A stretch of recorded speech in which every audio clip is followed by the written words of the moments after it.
This video contains subject matter that may be offensive and disturbing to some people. If you are the type to require a warning throughout a video or show, let this message serve as your warning. This channel discusses the harsh reality of true crime. If this warning is not sufficient for you, consider a different genre and unsubscribe from my channel immediately.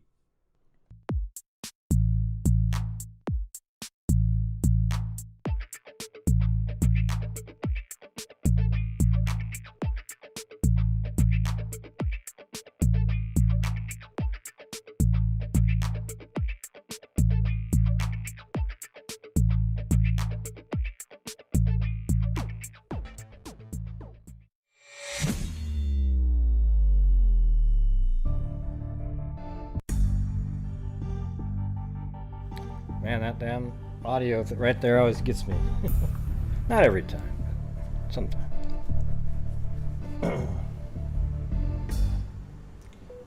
Well, how the hell's everybody doing? Hold on, I gotta look at this.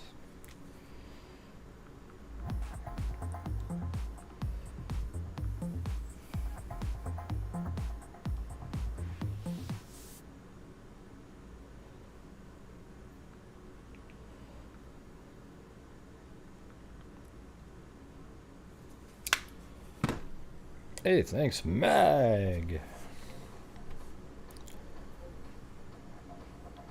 Yeah, I gotta go turn this other.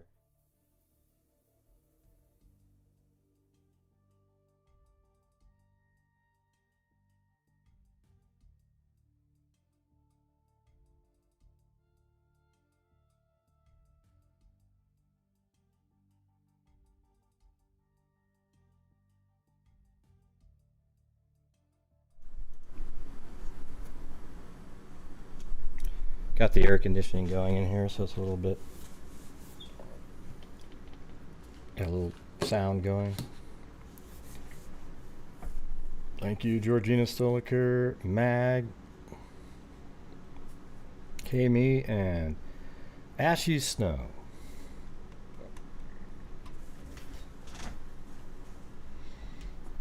Let's see.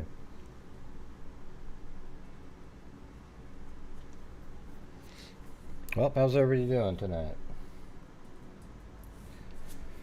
I've been continuing to work on the video that I'm trying to put together.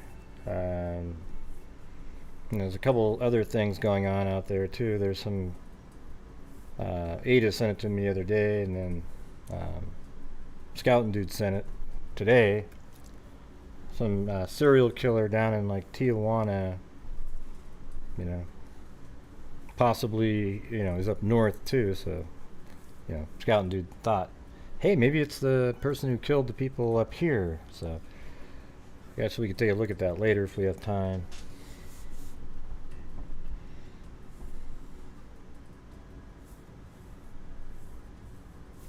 Thank you, Swerves. All right.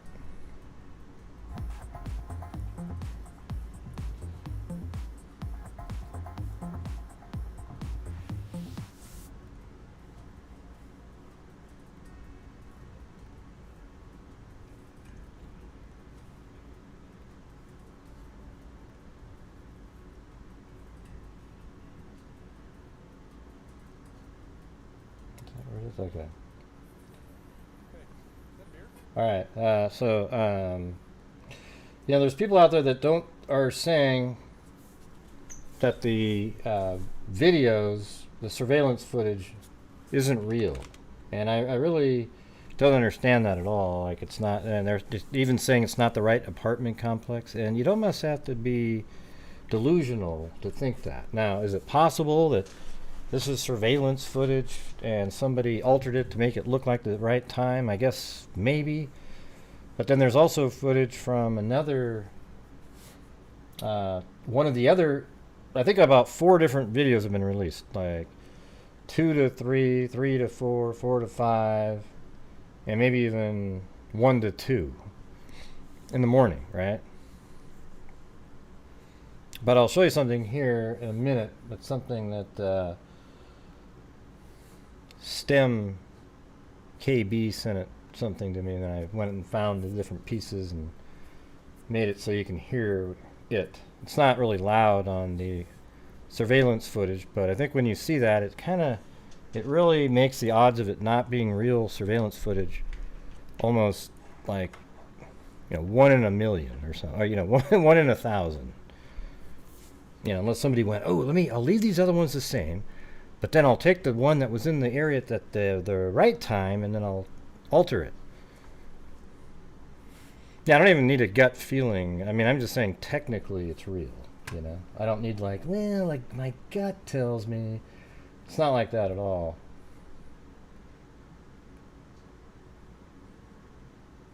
People just here's the reality, everybody. Hey.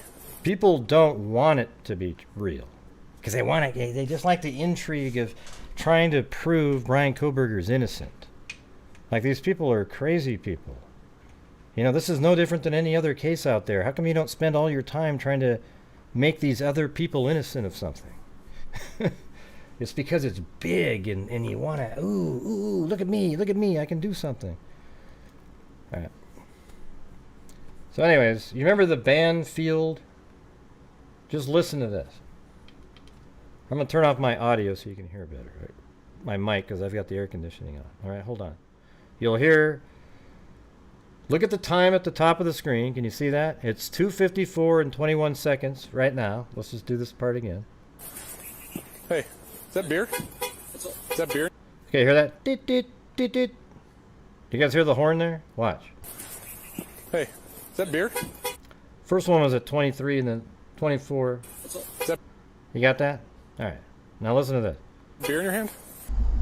Now look at right here. 2:54 and 23 seconds. Listen. It's in the background. Listen. Could you actually hear it in the background? Listen. Is that beer? It's absolutely in the background there. It's quiet, but you can. It's the exact same audio. Okay. So listen to it again. Hey. See, this isn't the weird crap. Look at like the weirdos do. Okay. This is real here. This is a real thing. Hey, is that beer? Is that beer in your hand? All right. Now that means that the surveillance footage and this body camera are absolutely synced up to real time, like based off of like system audio somewhere. Okay, here we go. I mean, time. Listen.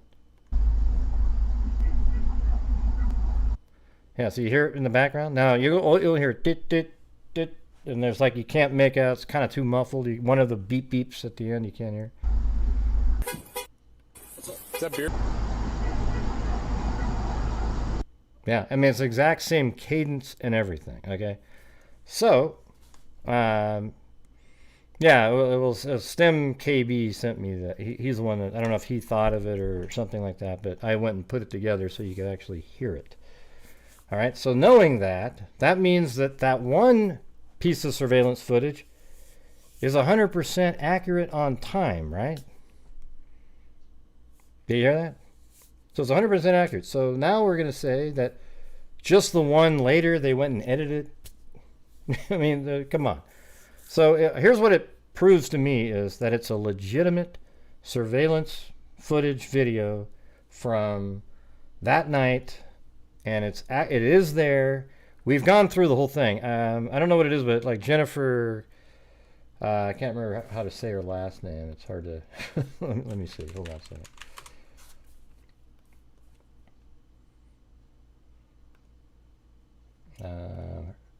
Yeah, Coffindaffer, all right? Yeah, Jennifer Coffindaffer, she says she worked for the FBI and all these different things, and she's saying, yeah, it's not even the right parking spot. I showed there was a little difference, and it's, I mean, it is, okay? So, I mean, I messaged her, I just said, hey, it's real, She's gone on different video YouTube channels saying, hey, it's not real, it's not real. I'm trying to figure out why she's doing that. It just doesn't make sense to me. Now, can it be verified that law enforcement took it? No, but I think we just sort of verified that it's real. You get what I'm saying?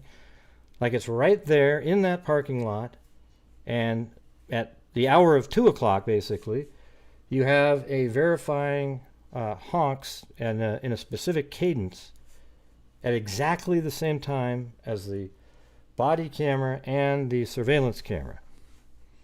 So that right there should make people go, this seems legit.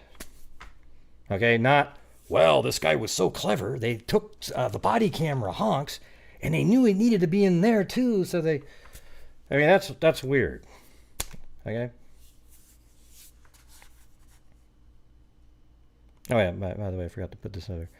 So you got the stream goal and the stream boss in the upper right, which is Swerves. Haven't seen you in a while, Swerves. Alright. Let me get the... I'm just going to play you so far what I've got. There's no audio or anything like that. I mean, I can... Just this part. So this is what I'm going to have at the beginning of the video. Hey. I'm going to start off by saying... Explaining it exactly the way I just did. Hey, is that beer?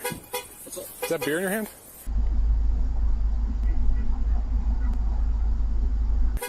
Is that beer? I mean, it's exactly the same. Alright. And now we're just going back in time now. I guess this is after that honking sound. And this is when Kohberger's, let's just say it this way. The white Elantra appears in Moscow, Idaho, and it just prior to what you're seeing right now, it pinged off, a house actually filmed it driving by. It didn't ping. A house filmed it drive by at, I think it was like 3:27.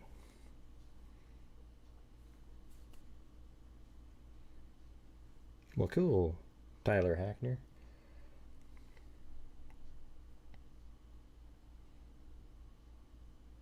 I don't know what you're talking about, Judy. Sorry. Anyways, it turned right there, and it's going through. There's been 4 hours of surveillance footage put out in the parking lot right at 500 Queen Road. So now it's going through this intersection here, and at 5:29-ish, the A&W picks up that vehicle. Can you guys see it on the screen there?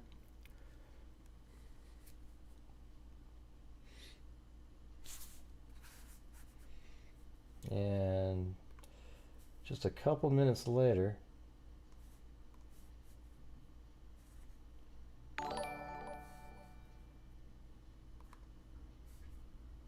now it's heading into the, I'm going to put our music back on. There we go. It comes down, now it's on King Road here. Turns left onto Queen Road. And then it goes back here. This is Queen Road, 500 Queen Road back here. And then this camera picks up that car coming in, right here, at 3:30, almost 3:31. It so perfectly matched up with A&W. Then it comes right here, and right when it goes by, right there, you see it. This is what the car would look like. It would drive around the corner. There wasn't as much snow on the ground at the time. And then here it is. It likely stopped right here for, who knows, maybe couple minutes, 3 minutes, just surveilling the house. Maybe even pulled into that little spot to the left there. And then it takes off.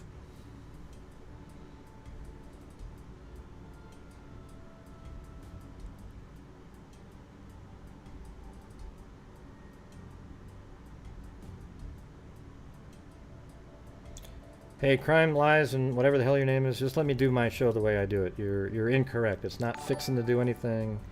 That's in a while from now, okay? Hey, thanks, Genie RN. No, I've got it right. Okay, I've got it right. All right, anyways, here it goes. And this is a loop that he's doing right here.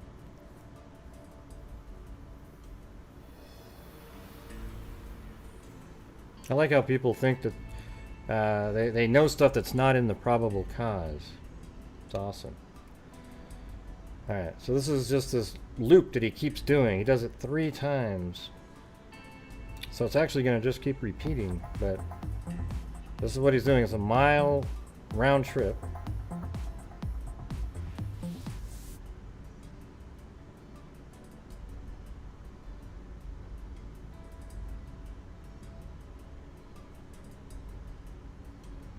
Yeah, this one here is his first. He's already done one pass, right? One of them. And you, when you're watching the videos that I'm putting in here, just look at it and you'll see the time of when a car loops through 500 Queen Road behind it there. Okay, watch.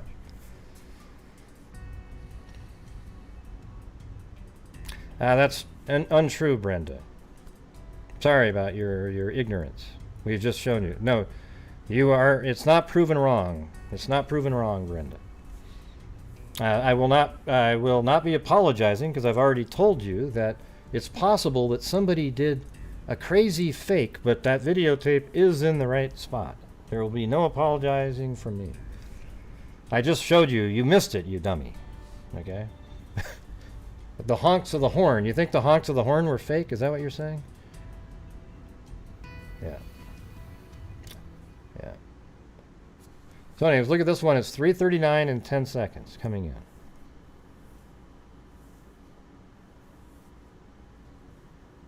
Who are you talking about, Laura? Look at these idiots showing up in here. Wow. Yeah, is Eaton saying it's fake too? That's what I'm talking about. So there it is. It stops here on its second trip around. So look at right here, 3:39. Just watch it. It comes right back around again. The profile of the car is exactly the same when it goes by this wall over here. There's a wall that juts out over there, and that's it. You could just barely see it on the left there. See, watch when the car comes around. See that wall right there? Now watch right when it switches over to the video. There it is. There's the wall. And then the car would just drive around, just like this. And then it heads into the, right over here off of, I'm not sure if that's King Road still right there. It's kind of crazy, the naming there. They screwed up. This is Queen, King. King is right here, Queen. And it waits here again, let's say.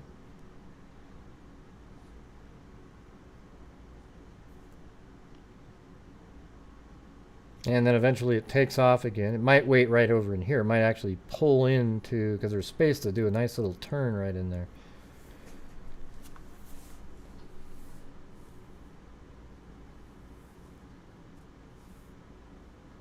Mm-hmm. Yeah, we got a lot of crazy people in here that show up and say, they just start saying stuff because somebody else said something.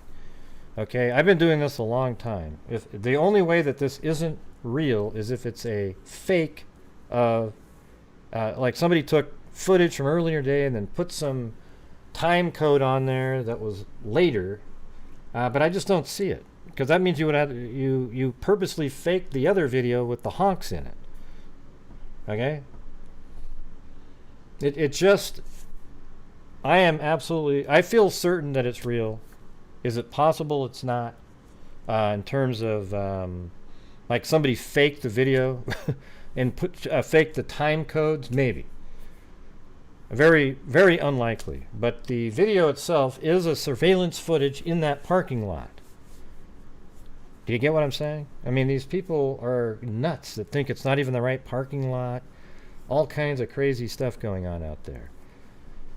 Yeah, there's all these new YouTube dipshit true crime people that just started channels and they think, ooh, look at me, I'm so sleuthy. I'm going to jump in on this other guy's show and then I want him to, I'll say some stupid shit so they say my name and then somebody will come check my crap out. That's what you always get on these shows. Hey, thanks, Cali Gal 3 and Music Maker. So here it is. This is the third loop here, okay? This is the third loop right here. Hit the like button if you're legit.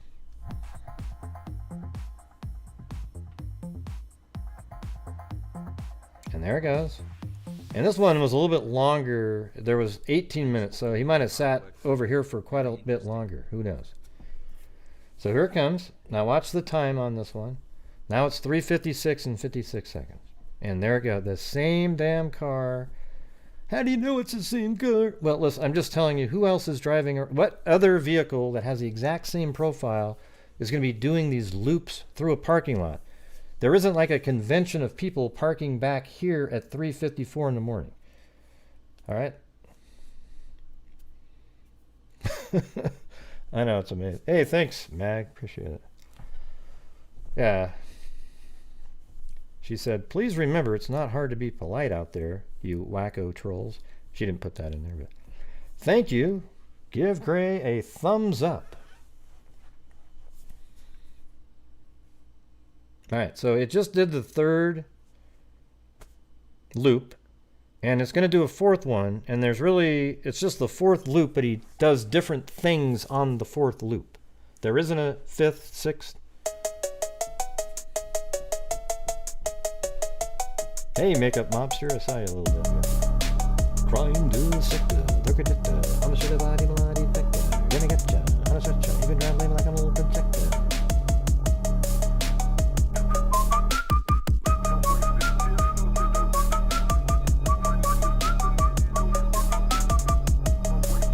Here it goes. Please remember, it's not hard to be polite. Thank you. Give Gray a thumbs up, heart. That's like Jenny Penny. Thumbs up, thumbs up, thumbs up. So this is what it's doing. Remember, each time they said it goes up Willanta Drive on each of the 3 passes. So that's why this is the route off of Willanta Drive that makes sense in the loop.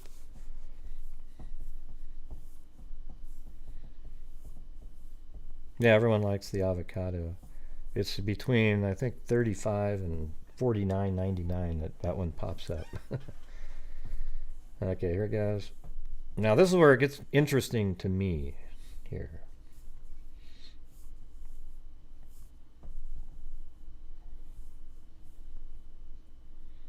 I think I could probably speed these up a little bit. But I don't know. I could just talk. I haven't done the narration of it yet or anything. So here it comes.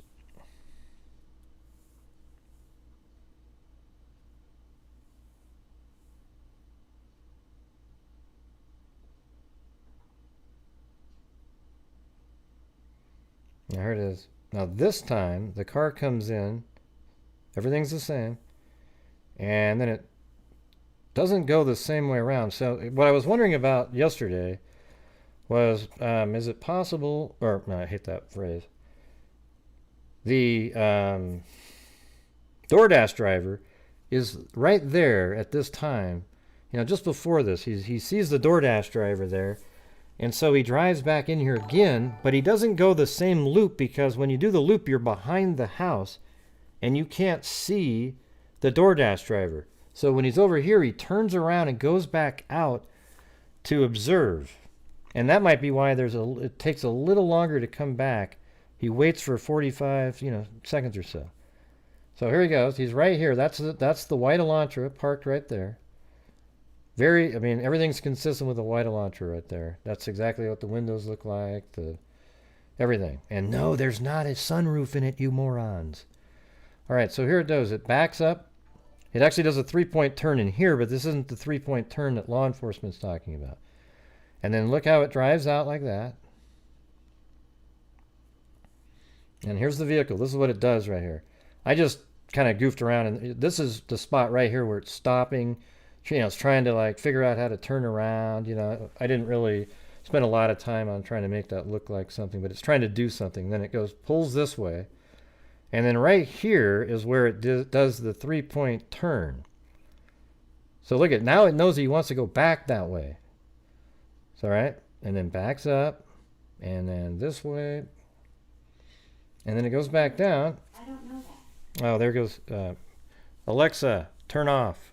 All right, it goes this way. I never said anything about Alexa.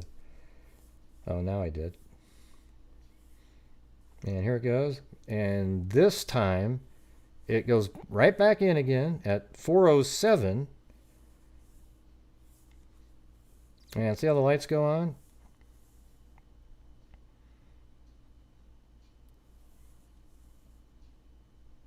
And there it goes, just like the other ones. Exact same profile. Here it comes around. And this is where I think it drove in like this time and parked right there. Okay. And then I just sort of have it fade to black, you know, because I don't have the video currently of what to do in there. Let me show you though, because I have the. This is an old one here. So I'm going to go in later on. So let's just say this is inside the house here. So let's say Kohberger came in and he goes upstairs first, like that. So he goes upstairs, maybe looks into Kaylee's room. I've updated the whole model and everything since here, but and then goes into Madison's room here. And you know, at that point I don't have anybody placed in there, but I can move it forward. Let's see. Yeah, this is all downstairs. So this is where, right when you're going, this is going up from the basement level, but he never goes down into the basement. So this is Ethan and Xana's room, or it's actually Xana's room, but Ethan's there.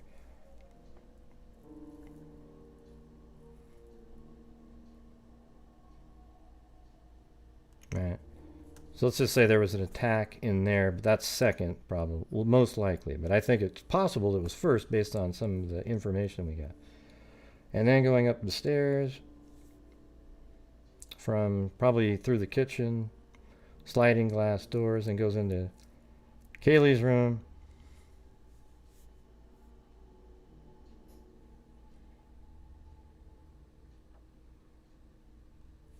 And then Madison's room is right here, and on the bed is, you know, Kaylee and Madison are on the bed in this one. I'm not sure if it's in this shot here.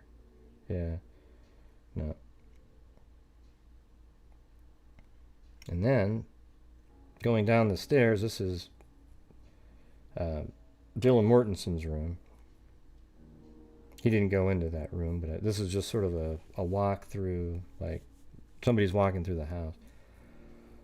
And then right when they would have came down those stairs, then the Kohberger would go out this direction into the kitchen and out the sliding glass door over here. All right, so we got that. Then we're back to here again.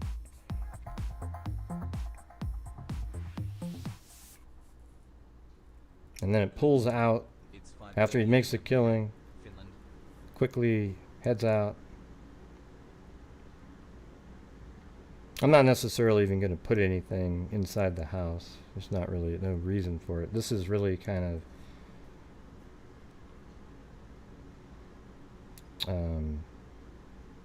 what I really want to get across is how this probably played out in terms of the driving.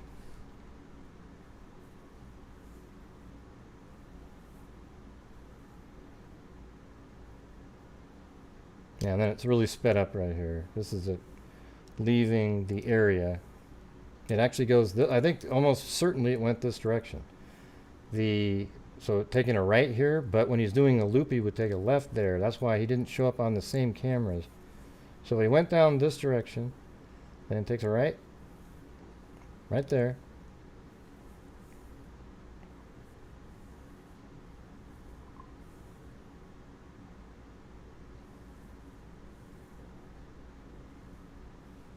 And then it goes down. And this is it leaving the area, and it leaves this area at 4:25. I'll put all that stuff in the video too.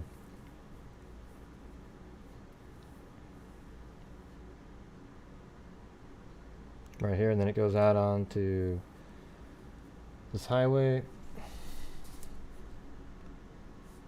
That was the, hold on.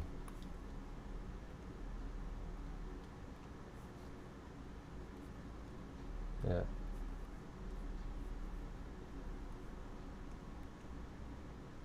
Yeah, Palouse River Drive and Conestoga was where it came out. And they have that at 4:25 in the morning.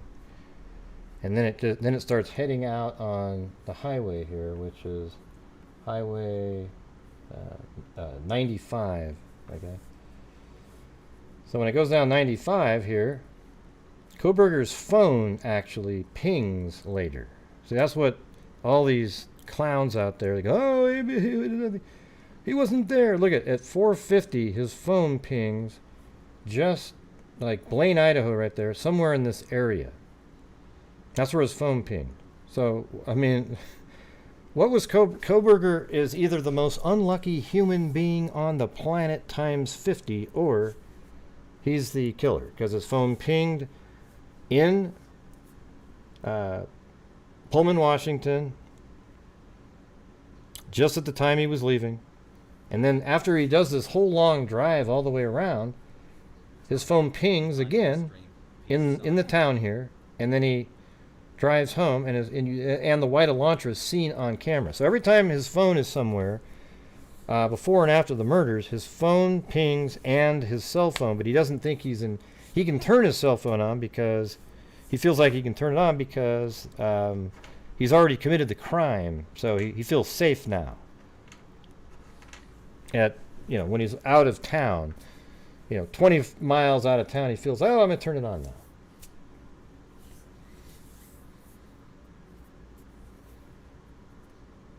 Yeah, I don't know, Judy. I don't know. What does it have to do with the video that I'm playing here? I know. I am sick of some people saying that he was framed. Look at the people who say he's framed. They do it for one reason. People watch it. They want it to be something really intriguing and neato, instead of something sort of just generic and really simple. I mean, this is like standard police work here. Even McDummy is out there trying to make it seem like, oh man, what's going on? I mean, they're talking about how they're going to tear down the building. You guys don't think that they did Faro scans of that thing with the bodies in there, and they've got it all absolutely documented, and you can actually take the building down now? Oh, they say it everywhere. Which one? Fake the video? Oh, yeah. A whole bunch of channels. I think I might be one of the only ones that's not saying that. Seriously, I think I'm one of the only people not saying it is a fake. I think this is an absolutely legitimate surveillance footage. Law enforcement mentioned. I mean, I'm going to open this up again, so just so you're. Let's see, where is that? July 4th. Copy. Oh, there it is.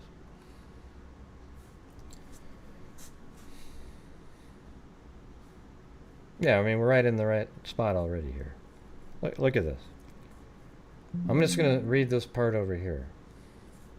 Thank you, Simple Life Days. As part of the investigation, an extensive search commonly referred to in law enforcement as a video canvas was conducted in the area of King Road residence. This video canvas was obtained by footage from early morning hours on November 13th in the area of the King Road residence and surrounding neighborhoods in an effort to locate the suspect vehicle traveling to or leaving from King Road residence. This video canvas resulted in the collection of numerous surveillance videos in the area from both residential and business addresses. Oh, cool. Yeah. I mean, it's sad that more people don't watch me do the show because they like the other stuff. They like the crazy, lunatic, fringe version of quote, true crime. You could call it fake crime. It's ridiculous. It's insane, all right? This video canvas resulted in the collection of numerous surveillance videos in the area from both residential and business addresses. I have reviewed numerous videos that were collected and had conversations with other Moscow Police Department officers, ISP detectives, and FBI agents that are similarly reviewing footage that was obtained. A review of camera footage indicated that a white sedan, hereafter Suspect Vehicle 1, was observed traveling westbound in the 700 block of Indian Drive. So I'm going to show you how, I'm going to go back here. We'll just scrub through this. Okay, forget that part. So this is 700 right here. The surveillance camera is right, hold on, let me get this. It's over in the other town here. It's right next to this house right there. So it's just past it. It was like right back there. Yeah, it was this house right here. It passed it, and that is on Indian Hills Drive, right? So as it's driving around, the next thing it does, so it's at 326, it goes westbound on Snyder Avenue. So right up here, I believe this is Snyder Avenue. At Idaho, yeah, so it goes, turns left right here. That's at 326. Okay, so it's not 329, it's 328 that I was saying. And approximately 328, let's see, let me do this again. I'm just going to put this on the screen over here so it's easier. So it was observed traveling westbound in the 700 block of Indian Hills Drive in Moscow at approximately 326. That's when it drove by that house that I just pointed out. And AM, and westbound on Steiner Avenue at Idaho State Highway 95 in Moscow at approximately 328. So this white Elantra with no front license plate. Let's go back over here. I'm going to go back over to 700 over here. So let's just start from the beginning again. Here it goes. And right when I think this is the house with the surveillance camera on it. That's at 326. There is a camera on that house, and that's in the 700 block of Indian Hills Drive. And then look, it's driving around, and then when it comes back out to the top, like 2 minutes later, it's almost exactly what you would expect, how long it would take for a car to make this short drive right here. I mean, this is almost real speed, you know, just a little bit slower than that. And can you see the car, even though it's far, it's way in there, it's right there. All right, now it's driving, and then at 328, it passes the A&W here. This is the next intersection at Highway 95 and Steiner Avenue, right there. So there's the A&W, that's at 328. And look how absolutely perfect this works, you guys. That's at 328. And then, 2 minutes later, it shows up kind of in the area over here, probably in this general area right here. And then at 3:31 and some odd seconds, like 4 minutes after that, we don't know if it was 3:28 and 40 seconds or whatever. But here it is, coming into the area after we already know at 3:28 it was just right down there, right? So there's very few cars even moving around at 3:30 in the morning. So here we go. That same car who was driving in that direction comes back here, and wouldn't you know that right at, look at what time it is, 3:30 and 55 seconds. So right at 3:31, just 3 minutes after passing the A&W, it comes into the neighborhood, and they know this because they've spotted the same vehicle. This is just one of the, I don't know if they were using this one or not, but as it goes in there, you see it drive by, and then it comes, you can go around. That's all proven right there too. So then it's doing the loop.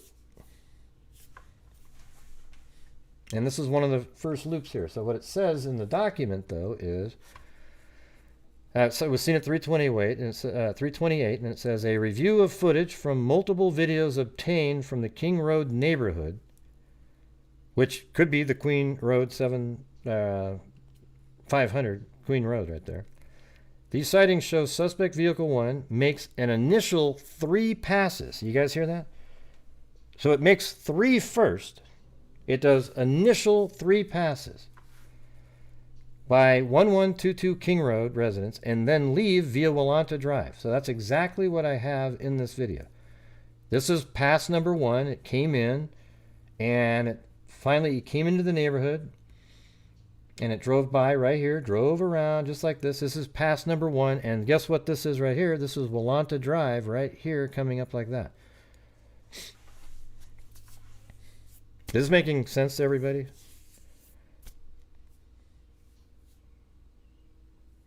No, I don't. Who knows why? People just, killers are killers, you guys. I mean, really, there's not really explanations.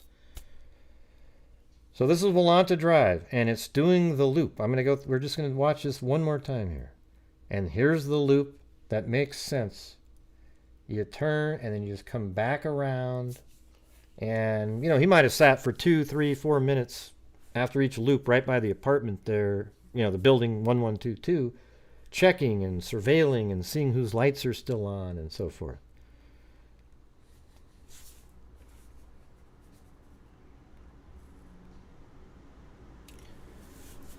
And by the way, if you guys want to help support the channel, we do a lot of great things here. You guys help support me, allows me to keep doing the show, and then I actually donate over 50% of the net revenue. And I've donated from the channel $156,800 since January 2020, all because of the freaks' generosity. Okay, so if you'd like to help support the channel and do that, we have a DNA fund that we built where we have our 11th case that we're fully funding identifying Jane and John Does. Okay, and that fund there is over $60,000 that we've put into it. So we actually make a difference here. We're not just the channel. Ooh, let me make a crazy ooh. All right, so here's loop number 2.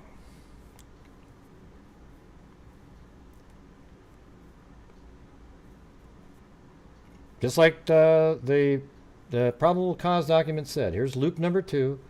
And then right when it gets there, here's the time, 3:39:07. I mean, this just makes so much sense. It's almost mind-boggling. If it's not somehow true, then I'm going to go play the lottery. All right? I mean, this is crazy. And I'd win. And maybe it stopped right here. It could have pulled in right over here. We don't know. But I think it sat right around in this area and watched what was going on in that house.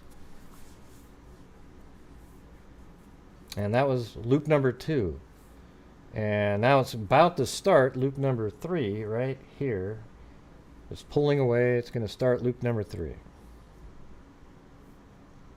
What do you mean slow mode? It's about as slow as it can possibly be. Oh, you mean in the chat? Okay. Yeah, that's funny.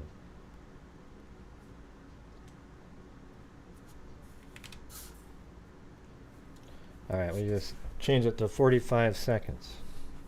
If you're a channel member, you can talk as fast as you want. Thank you, Case Crack.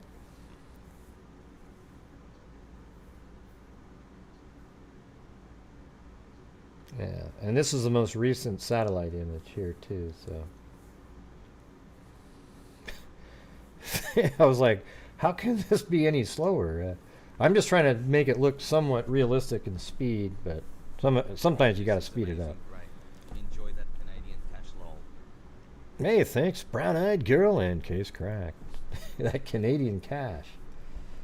All right, so this is number 3 here.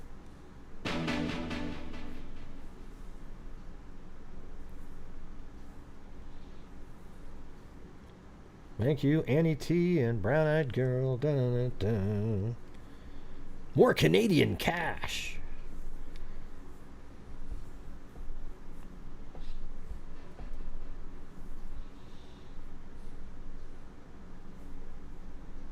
That car, I almost have the car at an actual size. When you compare it to the other vehicles when it drives by, it's almost exactly the same. So here we're on loop number 3, but see, even just watching it like this, it takes a while, right? So you figure he probably, each time he did a loop, he waited and surveilled for 2-3 minutes maybe. Or, you know, he took a longer route. I'm just coming up with one that makes sense here. And here we go. This is loop number 3. This one took a lot longer, so he may have surveilled longer or did some extra counter surveillance maneuvers. Or who knows? Thanks, Flor Marina. And here it comes back around at 3:57. This time it was like 16 minutes. Or 18 minutes. And then you see the same profile of the car drive by right there. And then it's going to come back here. So we're going to say that 3 different cars wanted to park in this parking lot after 3:30 in the morning. No. So there it is. That one was, this one was at 3:50 something.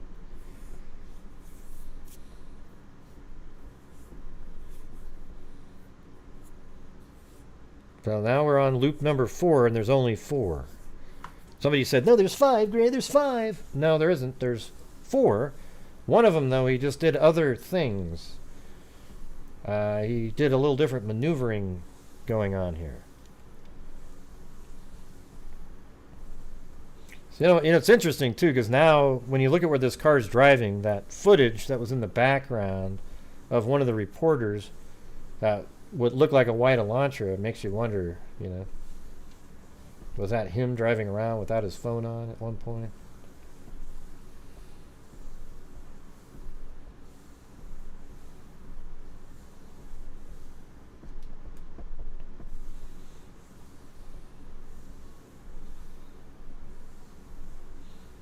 Here we go.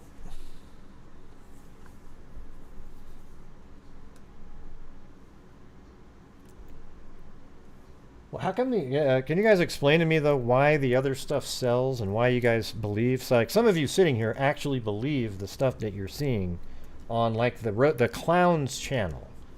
The dip drip or whatever the hell his name is. He's got, like, people are believing absolute nonsense. It's crazy. It's the craziest thing I've ever seen. Thanks, Gummo. It's either dipshit or drip dip. I don't remember which one it is, but something close to that. All right, here we go.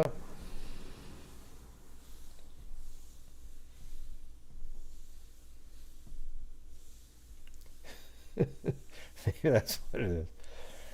Yeah. Dip drip. Dip drip. Oh, God. I think it's embarrassing that so many people believe that. It's embarrassing for our society. So here's number 4, right? Recreation side have an incredibly hard time understanding and considering all the minor details to these cases. Thanks, Greg. Yeah, I try. I actually try to do this a lot in cases, is take the probable cause and put it into a visual form, and once you see it that way, you just go, wow. Yeah, I mean, it is just whew. So anyways, what if right at this time that DoorDash driver was in here and he saw that when he drove by? I think that might be what's going on here. All right? So when he's driving by, he sees the DoorDash driver there. So now he's wondering, wait a minute, so if I drive over here, I can't tell what's going on because he normally parks over here and he's watching. So that's what he might be thinking in his head, like, okay, so he comes in here, and instead of doing the full loop this time, he comes in here and he pulls over here and he literally sits still for 10 seconds. See him right there? I wish that timestamp wasn't there. You get a really good look at that vehicle. It's in there, and then it backs up. And then it pulls forward again, going out the same way it came. And you'll see that on the... For the drip comment. Well, thank you.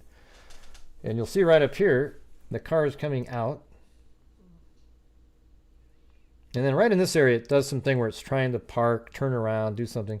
But maybe he sees right at that point, okay, he's not there, but he couldn't really turn around. He drove a little bit far.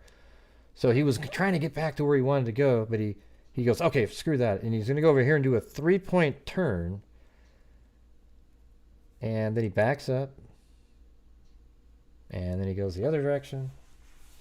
And he goes back the way he came. And then he's going to repeat what he's done 3 other times already. He goes down here.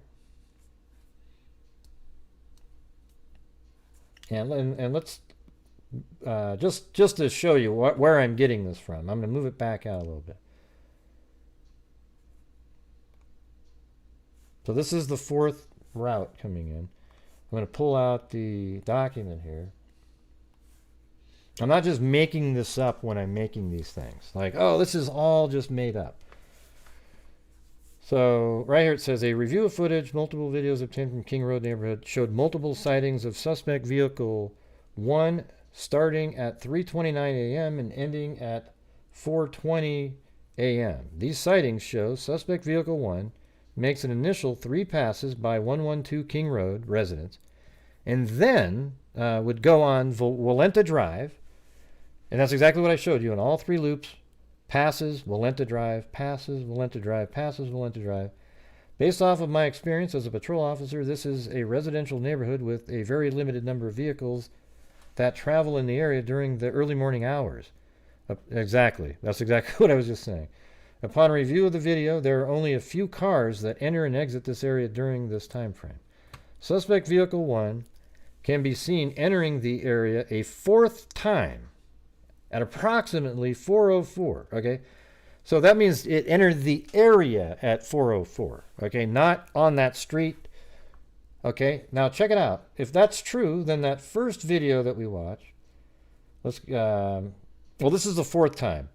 It did the other loops, but if you look at the timing on this one, look what time this one is. So it comes down here. Let's say it was 4:04 right over here. It enters the neighborhood. Then it comes around, then it's like 4:05. Slowly driving by, checking it out, and then look at this, 4:05 and 30 seconds. What do you think the odds are that another car was entering the area at 4:04 and this car right here at 4:05 isn't the same vehicle, even though they just mentioned how they all are doing loops? Does that make sense? I mean, this is what I'm saying. When I see stuff like this, I just go, wow, that is a tight story. It's fit together. Yeah, definitely a boom, right? Not like the idiot says it out there. Let's see. So anyways, 4:04 a.m., it can be seen driving eastbound on King Road. So let's just I'm showing you what it says. So if we go back to here we go. I'm going to read what it says in the affidavit right here.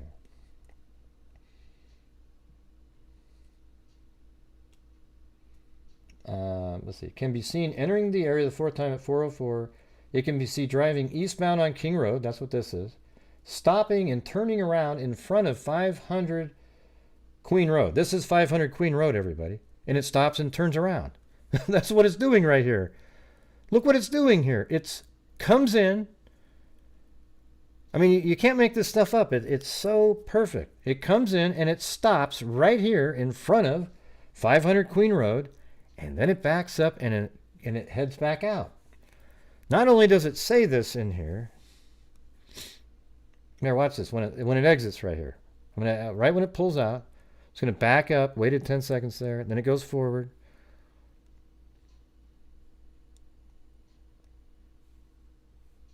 And then it comes out, and then right when we see the map again, which should be right now, there it is. It's coming back out. And then it says, it can be seen, like I just said, driving eastbound on King Road, stopping and turning around in front of 500 Queen Road. We just saw that. Then it drives back westbound on King Road. So look at this. This is King Road. They call it that. It goes westbound. And then look what it says. On King Road, westbound, the vehicle 1 is in front of King Road residence. This is the King Road residence. It's driving by. It's in front of it. It's right in this area here. It appears to unsuccessfully attempt to park or turn around in the road.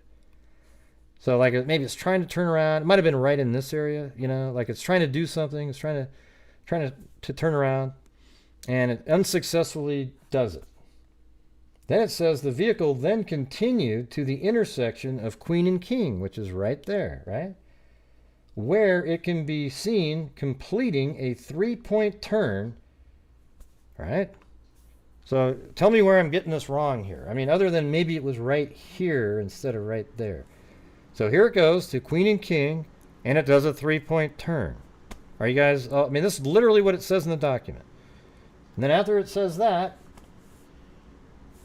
where it can be seen completing a 3-point turn and then driving eastbound again down Queen Road. So look at it, it goes back this way again.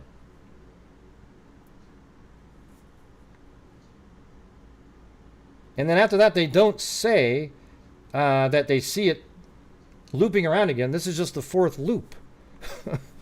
Okay, so it goes around. It just says suspect vehicle 1 is next seen departing the area of King Road at 420. That's it. But they're not showing, they don't mention how it continues around another loop through the same parking lot right here at 407.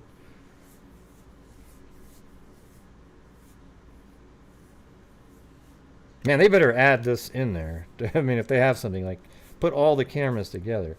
And then it comes around right here. And then this is where he parks the car, goes inside, and he kills all of the, the Xana Kernodle, or Xana Kernodle, Ethan Chapin, Madison Mogan, and Kaylee Gonzalez. So this is where the murder's happening. Okay, and then after the murder, he gets back in the car, and he takes off at a high rate of speed at 420. Now watch how this even works out. This is at 420, goes up here, this direction, and then gets back on the Wallanta Drive again.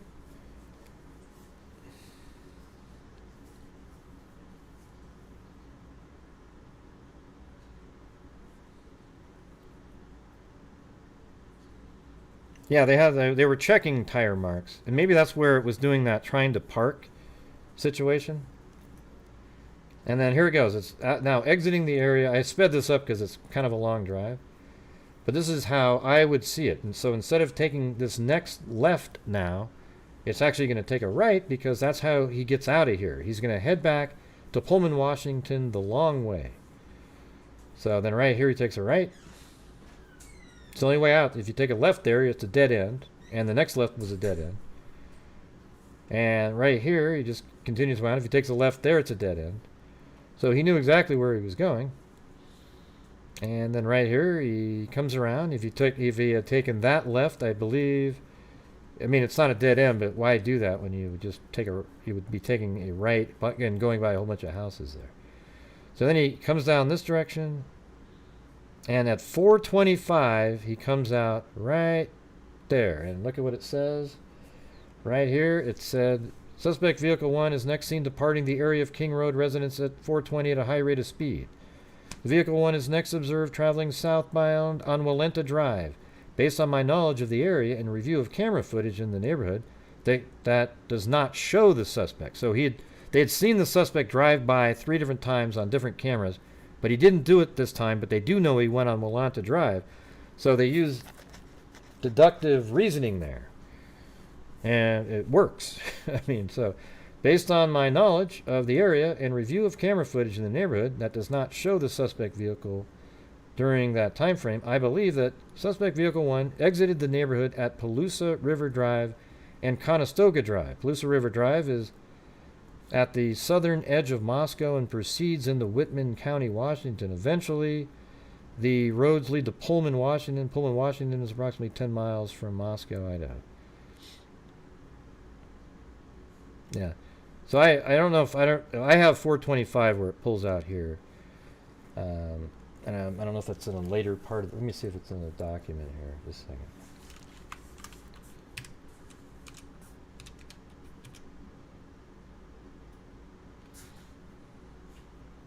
One more time.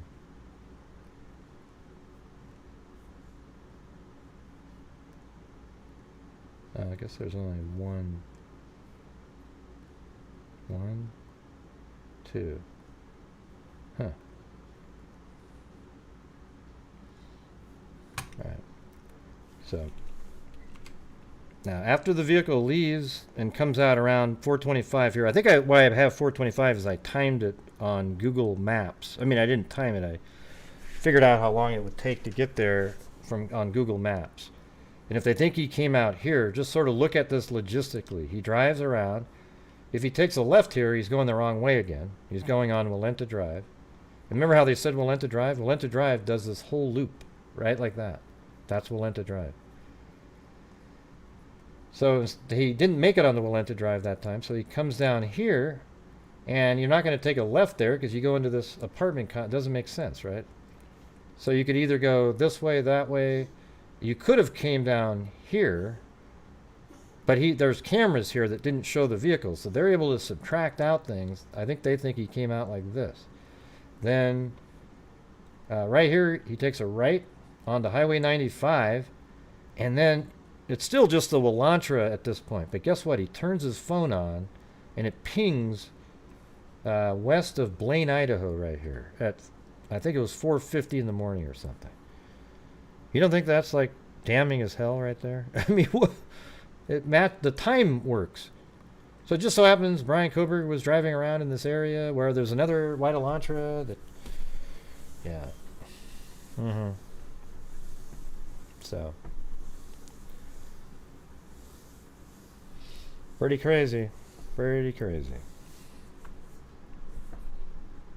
Mm-hmm.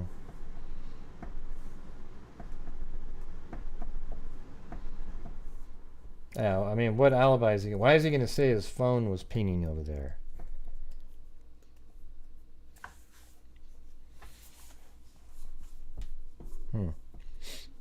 So, what do you guys think so far? It's pretty good, right? And then I think I was just going to end the animation when it goes down here, right when it passes here where it says it pings. Here, let me see if I can find the 450. So that's just 25 minutes later. Oh, here we go. So it says phone stops reporting to the network, which is consistent with either the phone being in the area with the cellular coverage, the connection to the network is disabled. The Kohberger's phone does not report to the network again until 4:48, so it's even a couple minutes before, at which time it utilized cellular resources that provide coverage to Idaho State 95 south of Moscow, Idaho, near Blaine, Idaho. So I'm going to switch that to 4:48.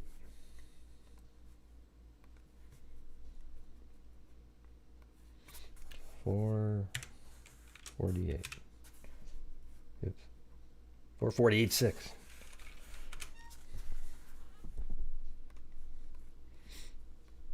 So his phone pings right there, you guys. And they know that he came out on right over here. And then his phone pings here and it's not him, you guys.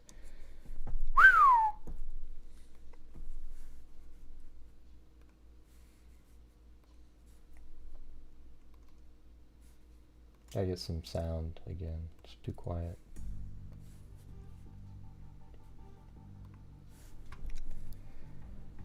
Okay, that was 4:48. Let's see what else it said there. Yep, there goes my stomach. Between 4:48 and 4:50. Okay, so it was, at 4:48, it pinged near Blaine, Idaho, town north of Genesee. Between 4:50 and 5:26, the phone utilizes cellular resources that are consistent with Kohberger's phone traveling south on Idaho State Highway 95 to Genesee, Idaho, then traveling west towards Uniontown, Idaho. So that means his phone kept pinging down in here. Here's Genesee, Uniontown's over here. So his phone just kept pinging all along here. And somehow that's just, he just happened to be in the area at the time, you guys. And then he's going over here. And then when he gets back up in the town up here at, oh, let's just go through this part. The phone utilizes cellular resources that are consistent with Kohberger's phone traveling south of Idaho State Highway 95 to Genesee, then traveling west towards Uniontown, and then north back to Pullman, Washington. Then it says at approximately 5:30 a.m., Kohberger's phone is utilizing resources that provide coverage to Pullman, Washington, and consistent with the phone traveling back to Kohberger's residence.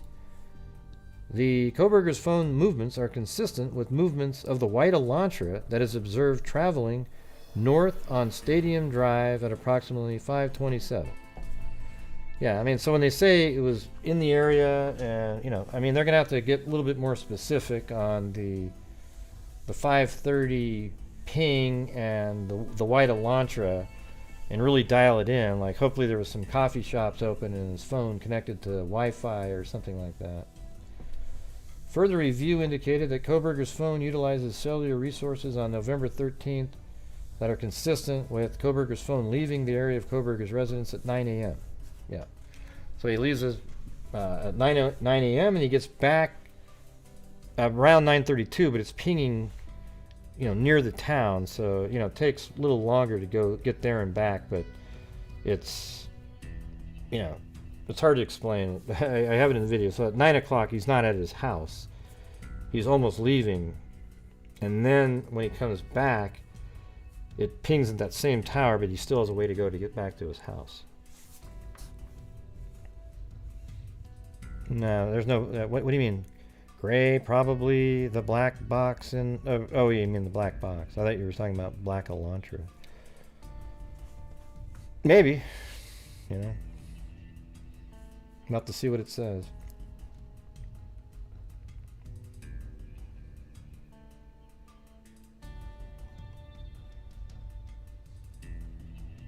Oh yeah. Then there was something that came out today.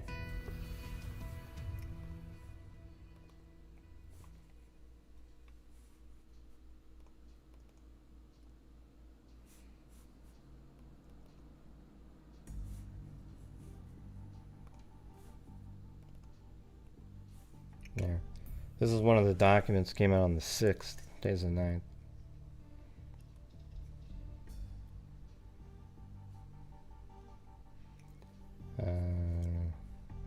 Parties. There was a whole bunch of them. This is the only one that seemed like it was somewhat interesting. So it says the parties further stipulate that the records and proceedings of the grand jury may also be shared by defense counsel with its investigators and retained experts, with the provision that those individuals shall not be allowed to further disclose any of the grand jury materials. See, this is interesting to me, because what it's really saying is the grand jury materials are much more substantial than what we get in the probable cause. Select portions of the grand jury record and transcript may also be shared with any witness who testified at the grand jury proceedings, but for each witness, only that part of the redacted version of the transcript that contains his or her own testimony. In order to protect the identities of the impaneled grand jurors, the disclosed record and transcripts are to be redacted prior to being shared so as to remove any reference to grand jury individual names. Huh? What are you talking about, Coco?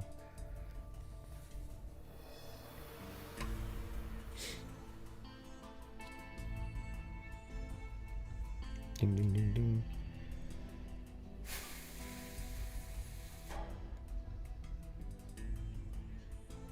Here, let me do a poll here.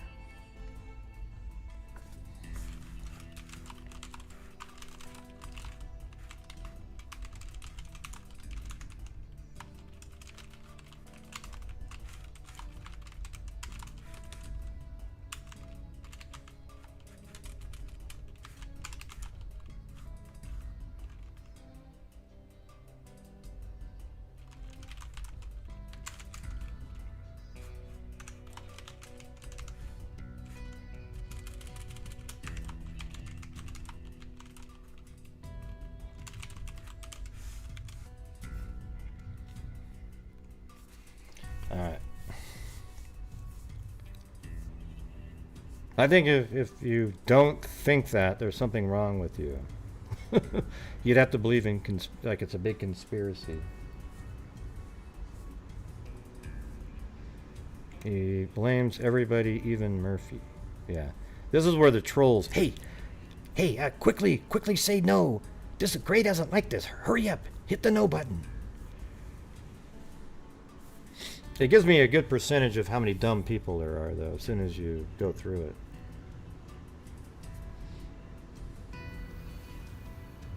No, it's nowhere near. It's never 100% on here. Now, if it turns out that, I mean, the video itself, absolutely to me appears to be legitimate, given what we played at the beginning of the show. So if you're somebody that just got here, let me play you this right here. Hold on a second. So you might have missed this part if you just got here.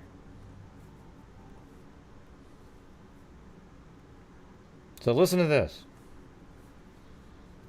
That Streb, was it MK or I can't remember. Sorry, man.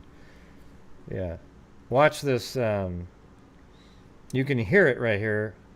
The honks of a horn, at the Banfield body camera footage.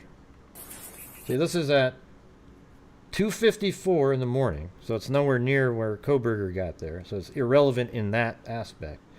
But it's 2:54, and you can hear this horn honk in like 1 second from now. Listen. Hey, is that beer?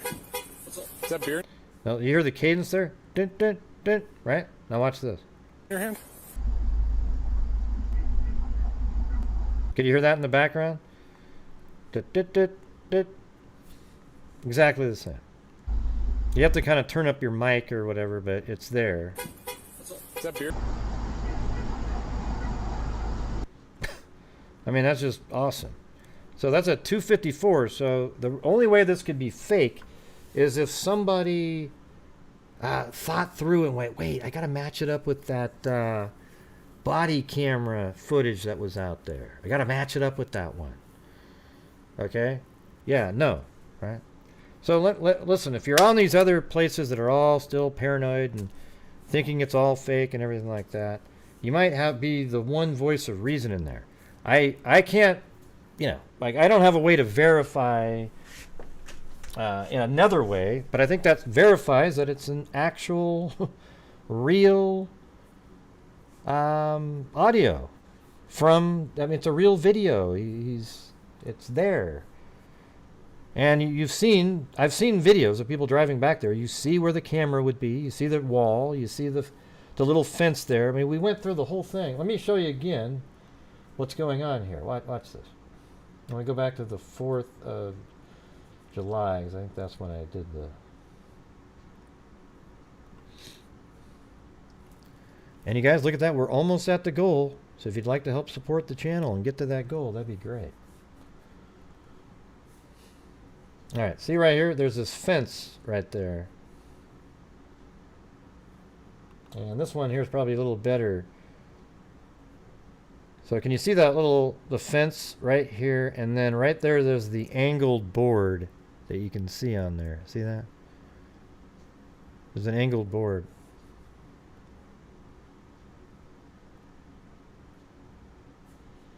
And let's get back to in here, go to a piece of the surveillance. So look at the surveillance here. Here's the fence, and then right there, right at the end, see how the angle goes high right, low left? Well, on the other one, you would expect to be the opposite.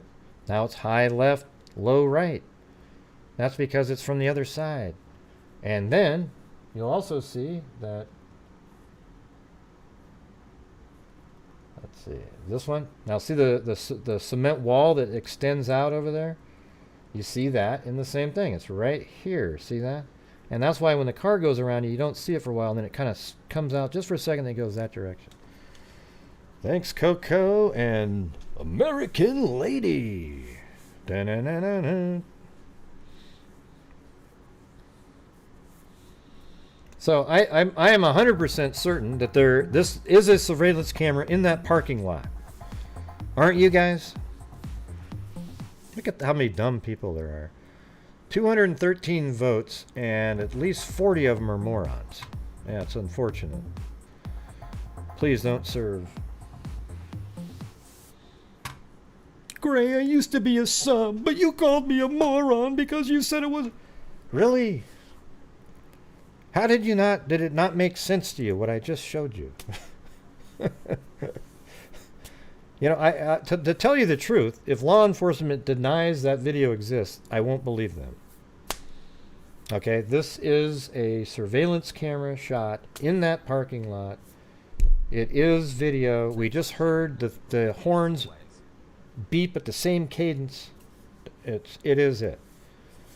Wow, hey, thanks, Wildflowers. Great work, as always. I really appreciate your fact and common sense driven approach, as well as your extreme generosity that actually helps people. Well, your guys' generosity allows me to give away. I just try to make a really big effort every month to be able to do it, So without you guys, we wouldn't be able to do it. So if you're just here and you don't know anything about us, so you look at, this is what we've done. January 2020, right at the beginning of the pandemic, Throughout that year, we donated $22,000 out of the income from the channel, right? Hey, wildflowers. Here we go again. We'll get right back to this in a second, though.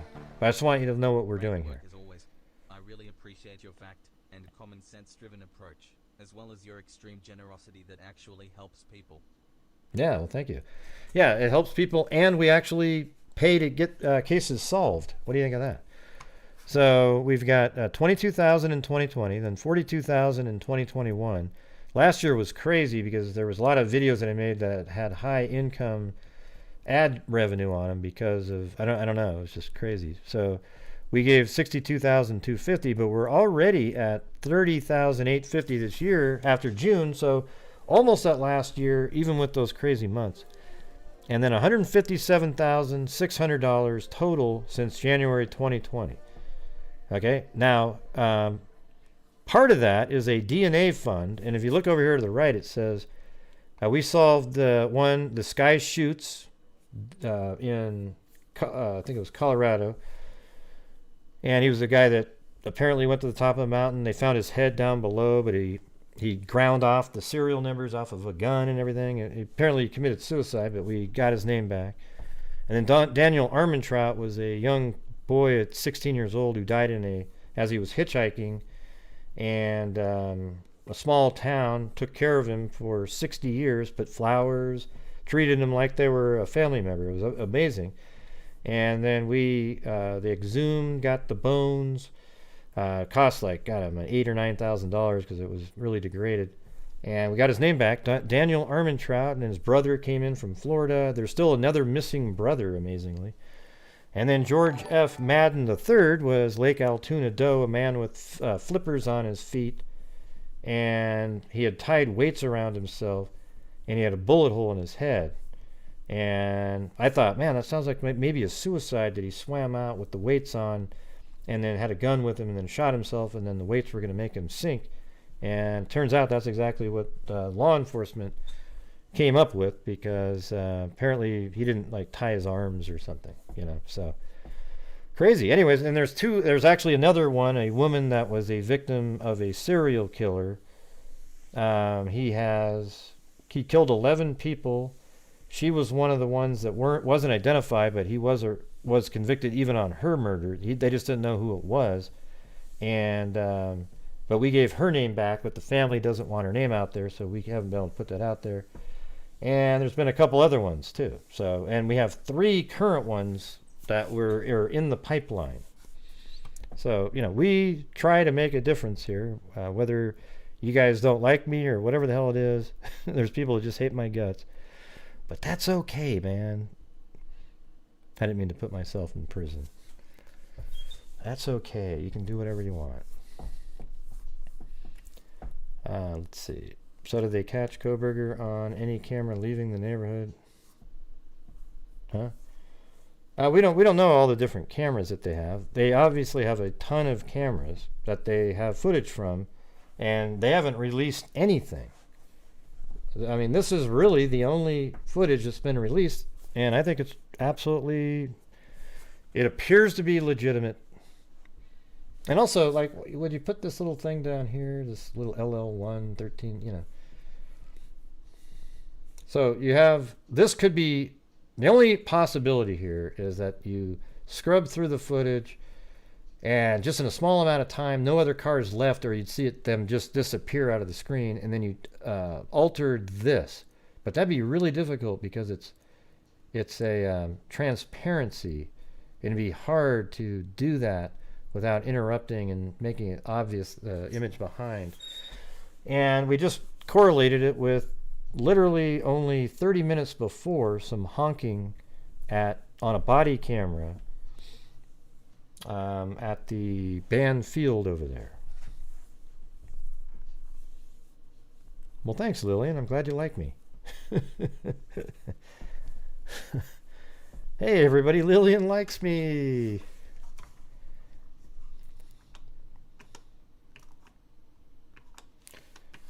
Boom. Yeah, I don't think is it working?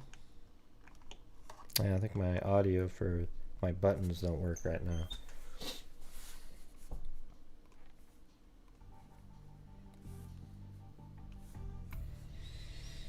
So I thought maybe in a minute here I'll just keep working on the video. Do you guys have anything else to... I mean, I'll just check every once in a while. If you send super chats in, I'll get the message and answer a question. That's what they're for. So hold on a second. I gotta get some liquid.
There you go, everybody. Quick break there. Quick break.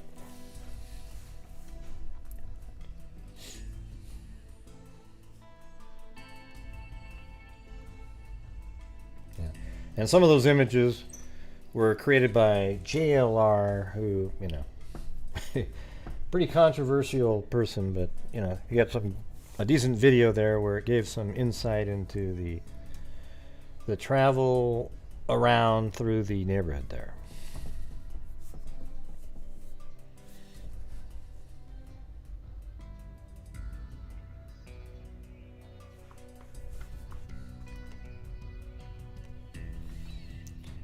Yeah, we know, coming out. He's innocent until proven guilty in court.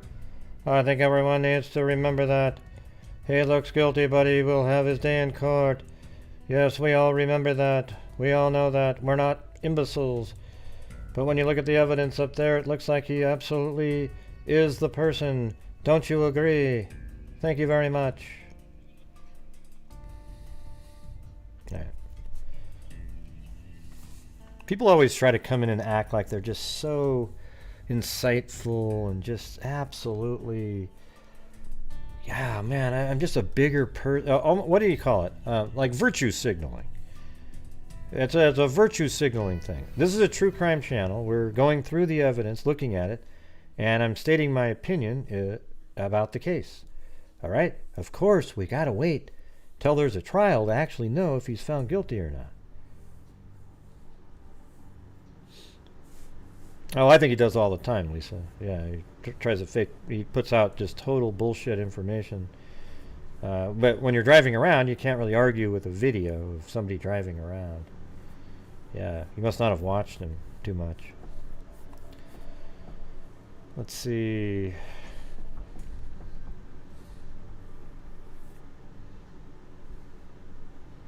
Yeah, I mean, he's one of the ones that spread the conspiracy theory stories around a lot.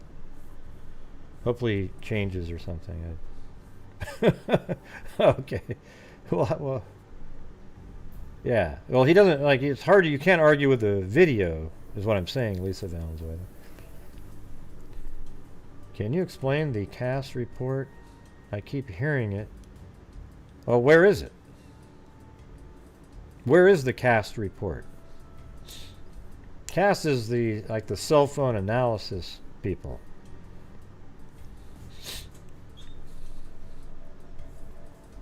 Does anybody have is there something that came out?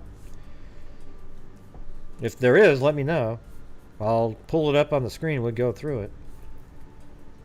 And don't send me a video. Send me a document.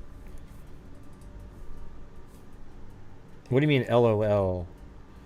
Yeah, but they do cell phone. They do cell phone analysis. FBI experts top of the line. Jeez.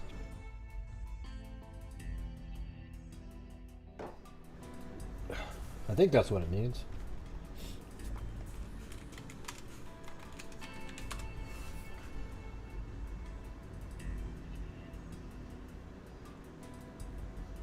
Oh.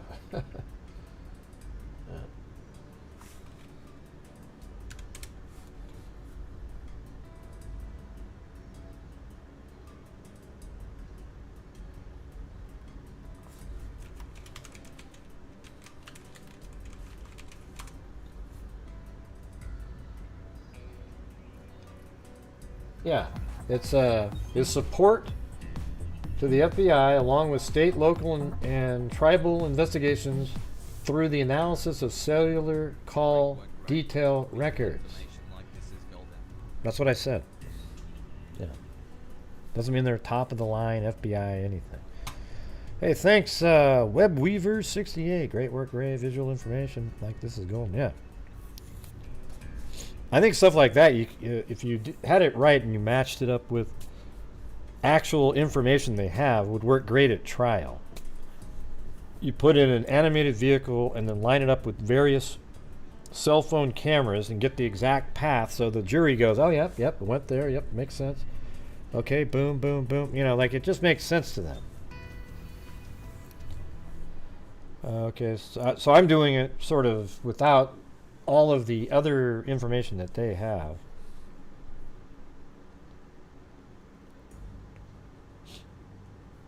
Well, you have to have, to pinpoint stuff that well, you got to have like Wi-Fi or multiple cell towers to be able to triangulate. But maybe there's new technology they have, I don't know.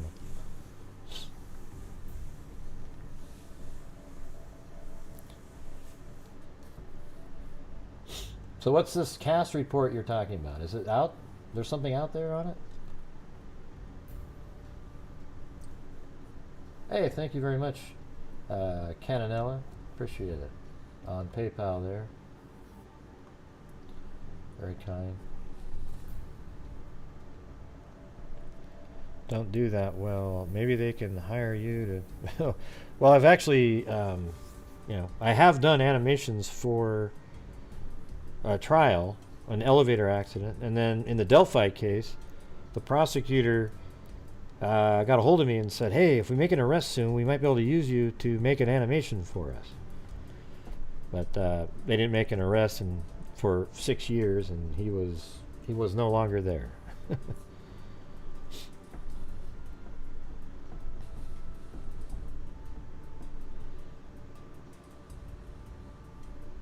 Yeah, I mean, it makes... I can't imagine it not being that it's his launcher making those 4 different loops, and just everything makes sense about it. They even say on the 4th one what he's doing.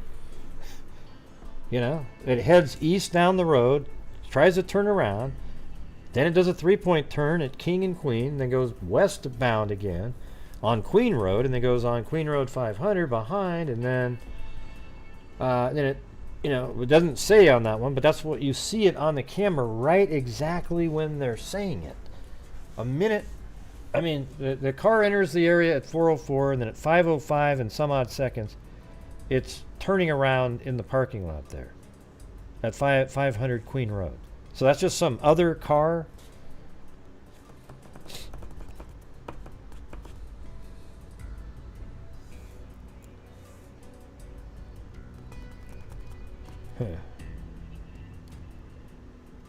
We used CAS already on the PCA. Yeah, they did. So I don't think it exists again. And I don't see the CAS report anywhere. No, but people like that stuff, Dennis. You know what's even scarier is in the comments where you see people go, "This is fantastic," and it's just absolute garbage. It makes I have to almost feel like I gotta type in like LOL or like, "Are you kidding me? Are you?"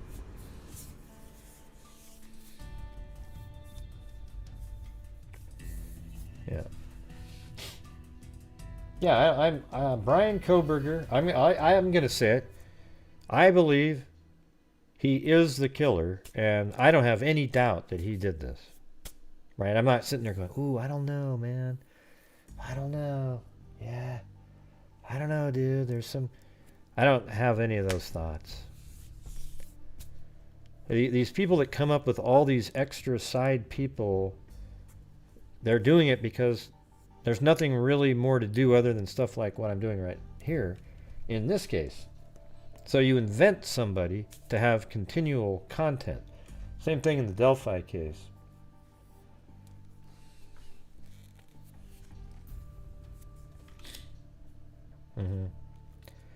There had to have been a working camera near the house. One of the landlords had to have cared enough about their property to have working... Well, yeah, but they said they were shocked how few cameras there were. We know that there was one at 1112 King Road, but you know what I think, you guys, about that one? I think that camera was mainly used for audio. You know, because that house is right here and the camera was on this side.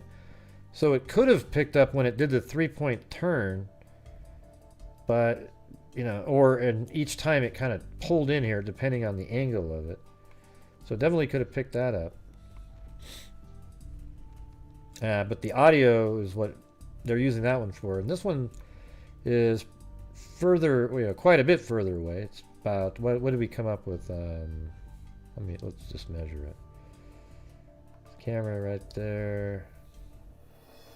So it's, you know, like 250 feet.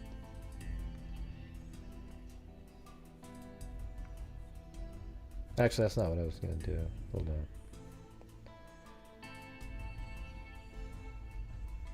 So 100 yards about. Right to the residence here. Maybe a little less, like 90 yards to get to this side.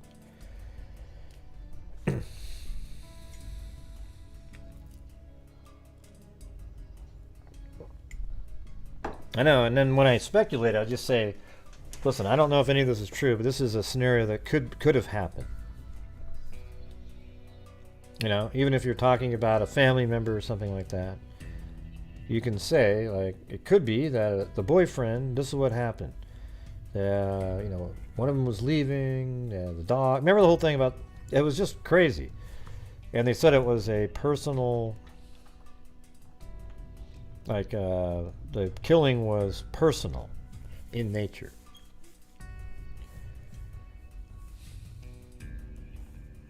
Hey, good night, Web Weaver. I'm wondering who makes the best ice cream. I don't know.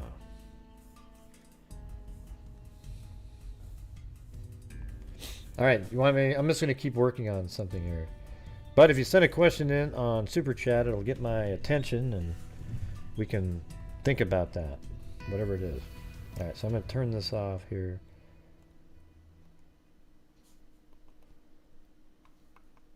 And this one shouldn't take too long because there's Blaine. So I just think somewhere around in here it pinged. I wonder if there's a cell tower right in Blaine. I wonder where that would have pinged.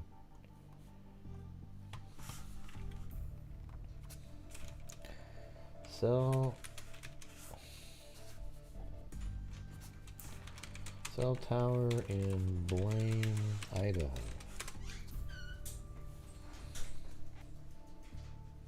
One cell tower in Blaine, Idaho. Oh, that's somebody, a YouTube. Forget it. Can't do that. Cell tower in Blaine, Idaho.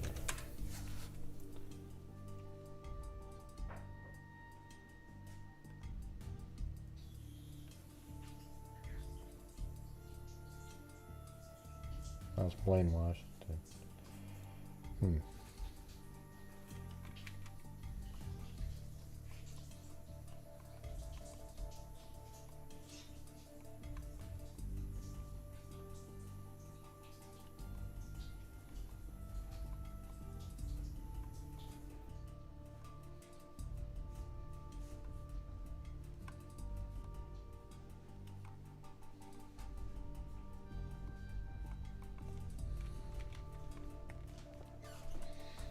It's Moscow. Blaine's right here. So Blaine isn't really that far away. It's so it's about only about 6 miles south of Moscow, but How far is it from like Kohberger's house over here? It's 12 miles. So I doubt he got, there's a just random ping in Blaine, Idaho, off of a tower while he's sitting at home. Just bad luck, you know.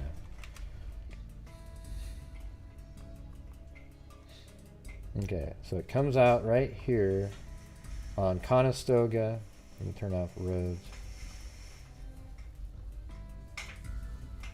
And Palusa River Drive or something.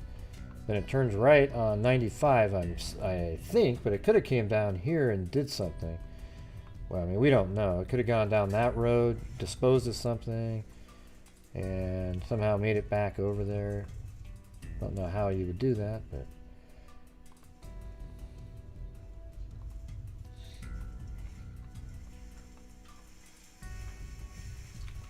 kind of a weird place.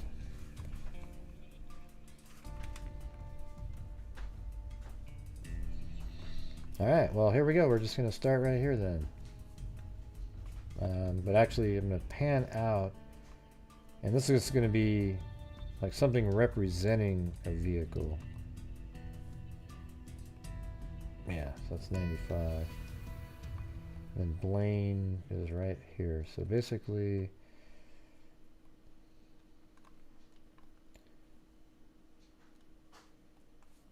what's it do in the video?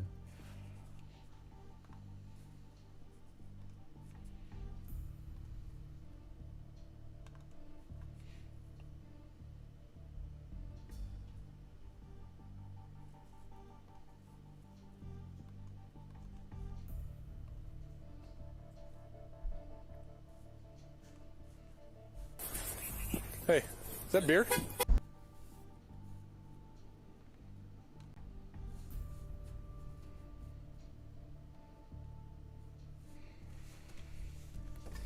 Let's see how much it did here.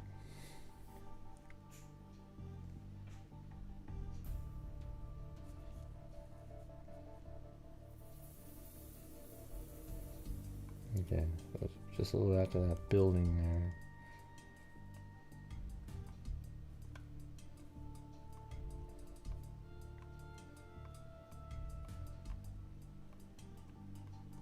That one, right?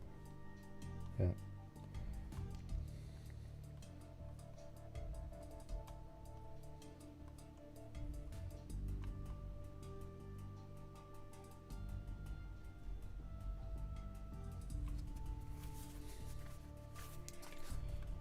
I mean, I could just make it big and like that. I see. So there's Blaine, just kind of about like that.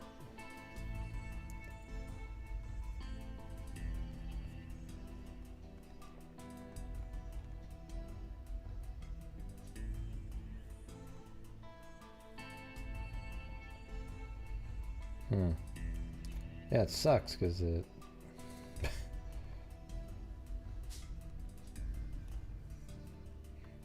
the ground changes there, but I guess people just have to deal with it. Let's do that one. So all of a sudden it's going to get spring looking.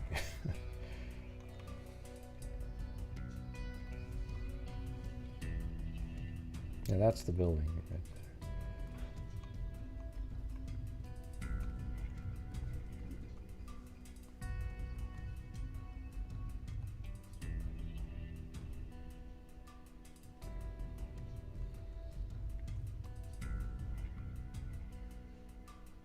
Alright.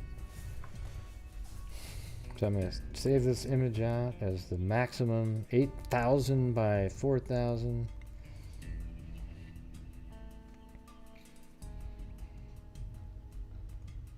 I'll just call this Blaine 1.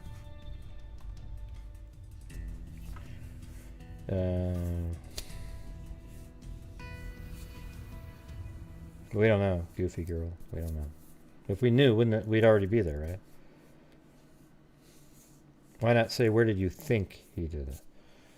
I don't know. I know that there's 15 minutes of missing time. I do know that.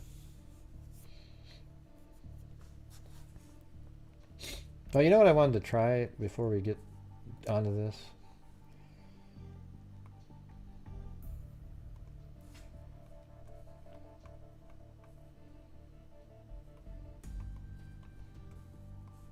I wanted to see if you get directions from. All right, yeah. Let me not do that one. I'm going to use Google Maps instead. You can click on that and it goes right there.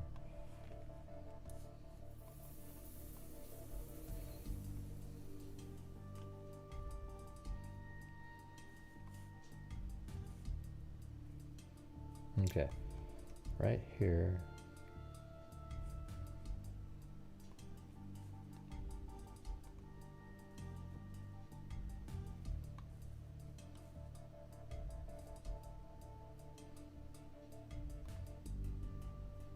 Ah, you idiots.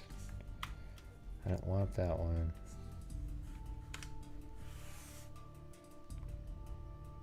I don't want to walk though.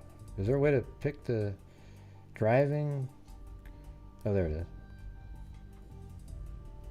But that's not how you want to do it. That's not how it did it, because it didn't, look at it, could have easily, yeah, I mean, that's the thing. These cars are driving around in there, but there's a reason. So this car went like this. Oh man, what's going on here? I don't think it knows that that exists.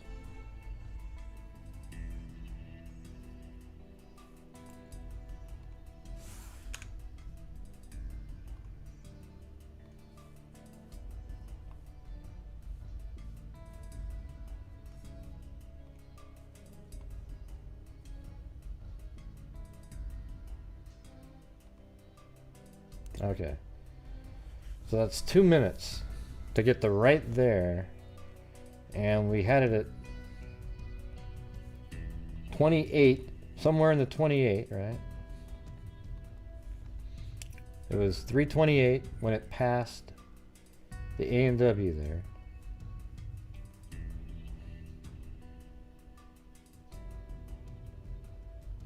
And then let's watch this. So it was 3:28 when it passed the A&W, 2 minutes to here, and then, so look, oh man, are you kidding me, you guys? At A&W at 3:28, 2 minutes later it's 3:30, but he had to drive a little bit extra, and it might have been 3:28 and 15 seconds or so. Look how perfect that timing is right there. Look at that. Can you see that? Oh, you guys are on to something else now. Wow. I've put cheddar on my fresh green apple before. What does that got to do with what I just said? Hey, thanks, Natalie Bell. See, look at everybody. That's going a different route, though. Drove by right here, so that's going to add a little time. Let me put it right there. Okay, there we go. So now it's still at 2 minutes, it has it. And it says 3 minutes. Why does it say Lauder Avenue and Taylor Avenue? 3 minutes without traffic. But 2 minutes with traffic? So look.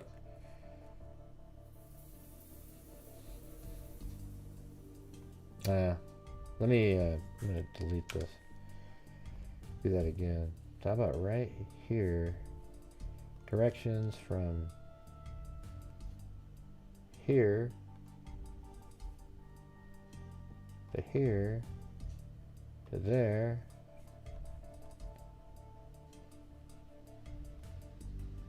Oh, add destination to here. Add destination to there. Add destination to here. Add this destination to. Oh, bastard! God. I didn't want. Okay, there we go. Okay, so just how about to right here?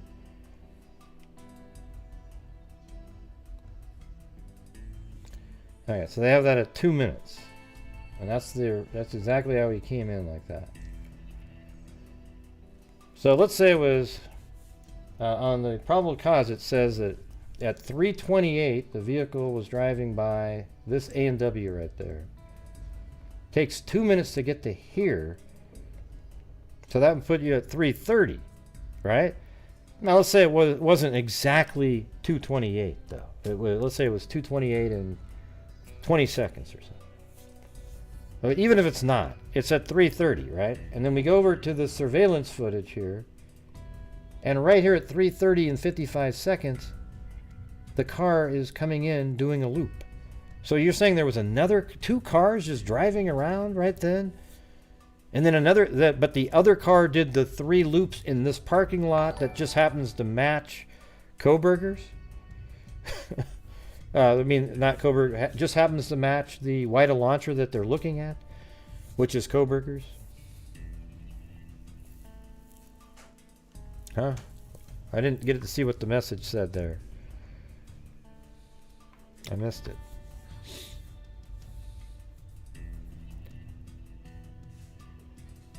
Oh, you can't see the clock. Sorry about that. Yeah. So look at it. It's 3:30 and 55 seconds. And let's see when you can start seeing the light even. So that's 3:30 and 52 seconds where there's light there. So the timing is so perfect. There's only, I mean, it's, to me, it's just absolutely astounding that anybody would think that's not the same vehicle that they're following around. The one speeding away, the one doing the loops and everything. This video right here becomes more and more valid every time you look at it. I mean, I've always thought it was valid, but you know, you're a little bit nervous, like, oh wow, you know, who knows where this came from? But now look at it.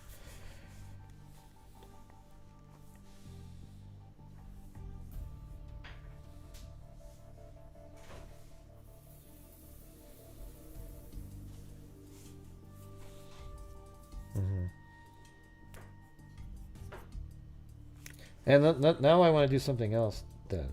So let's check this out. Hold on.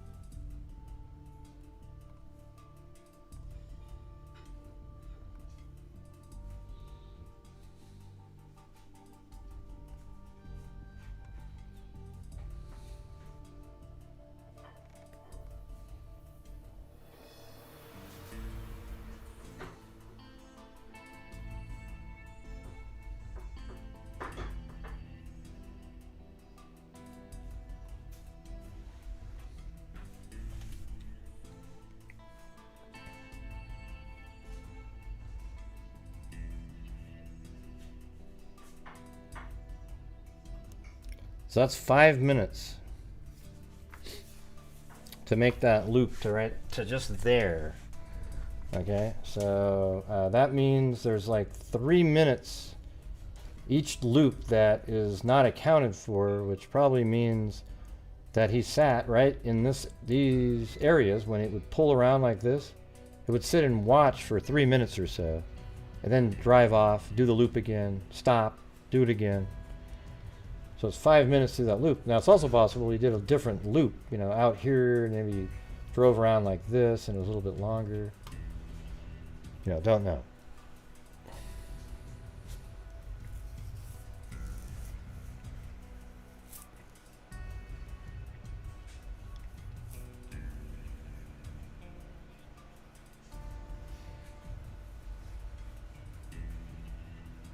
Yeah, we already proved it though, Lynn, so there's no reason to do some more, right? I mean, like, why do we need to listen to something else?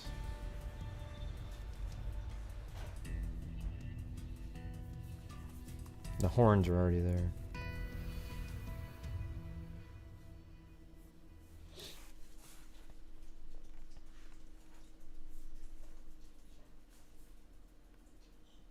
I mean, I can. How about I'll just play this without me. I'll just play some music, and you guys can watch it, and then I'll.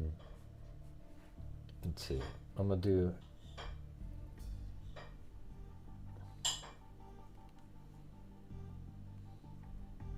How about Dark Times? And you'll just listen to it.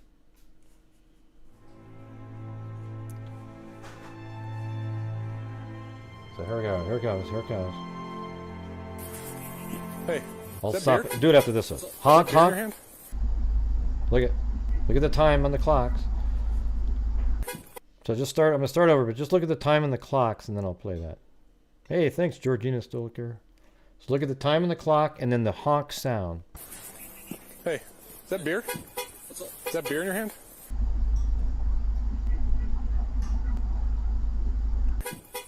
Is that beer?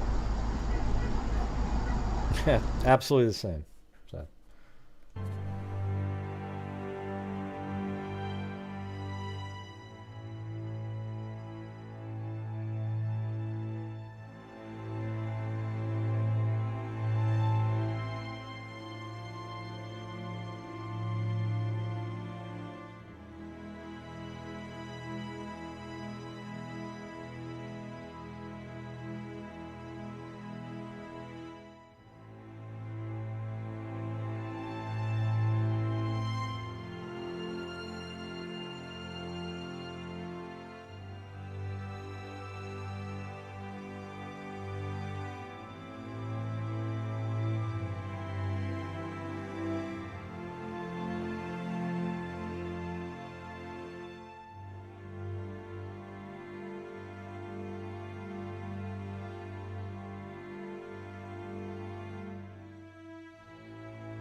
crazy person.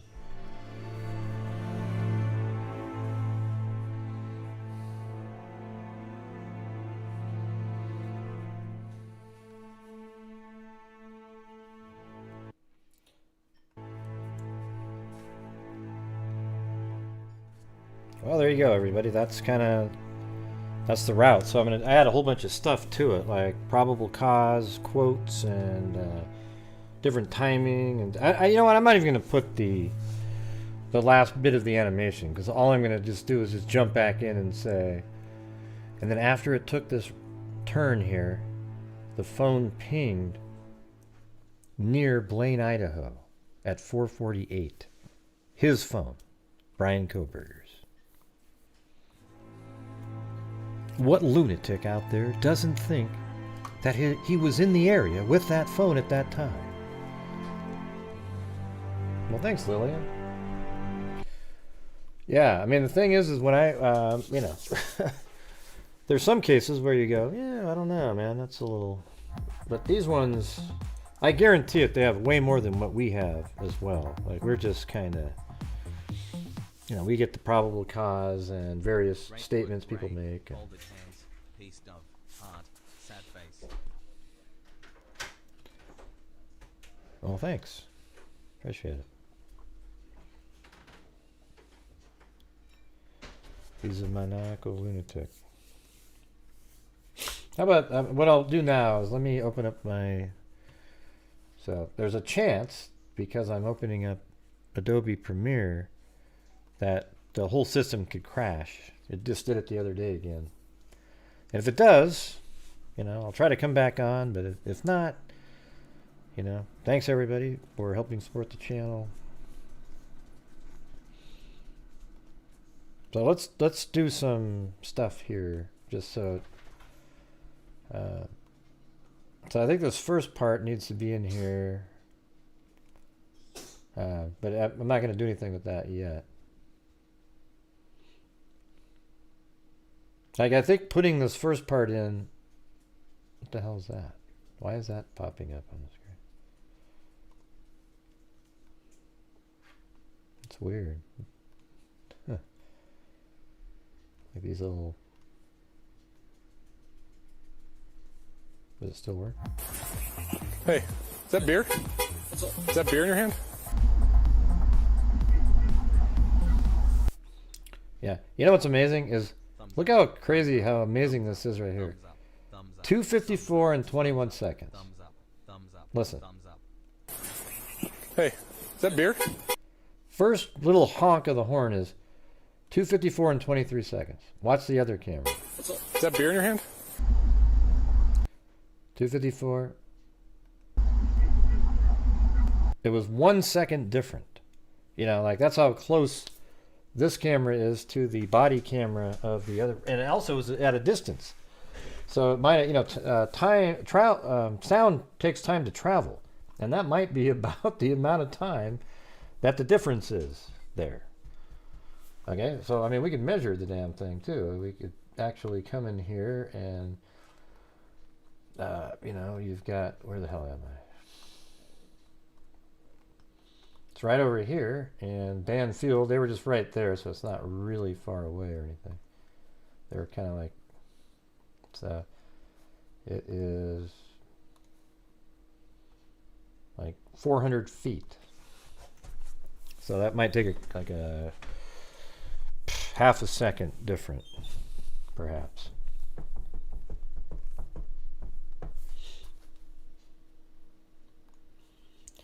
So for all of you out there, don't you feel a little bit more comforted now with the footage in terms of, hey, this looks like this is legitimate. You know, where it is a real place. This is a real parking lot.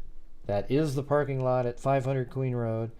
It matches exactly what the probable cause says on the fourth pass.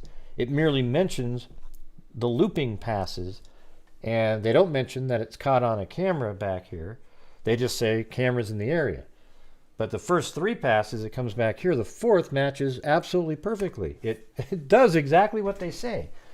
See, that's the whole thing, is like, it literally says it drives east on King Road and then turns around at 500 Queen Road, then goes west on King Road again. Then it does a 3-point turn at Queen and King, then goes goes east again on King Road, and then it's next seen leaving quickly at 420. So it literally is exactly what this car on the 4th pass is doing, exactly what it says in the probable cause. Then it says it did a loop on 3 passes prior to that. So then you got to look at it and go, okay, that's got to be the same car doing those same 3 loops earlier. I mean, isn't it just obvious? So unless there's some genius out there that put together an amazing fake, it's real. Okay? It's not, oh, I'm misinterpreting it, I'm looking at the wrong thing and assigning it. None of that's true. This is footage from that parking lot. All right, so when you're listening to people out there claiming it's not even the right place and they talk about the sunroof and all that bullshit, it's not this video. There's another surveillance camera that was filming right here. There's a camera on one of these buildings, and there's a car at like 1 o'clock in the morning that has a sunroof on it, but that's not Bryan Kohberger's white Elantra, because his got there at 3:27 on a camera, 3:26 at 700. What the hell was the name of that road?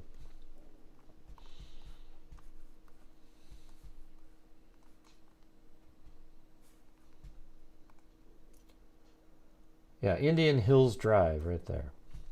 So he came in like this, a weird little back way, just kind of counter surveillance, like, hey, they're not going to check over there, so I'm going to come in like that.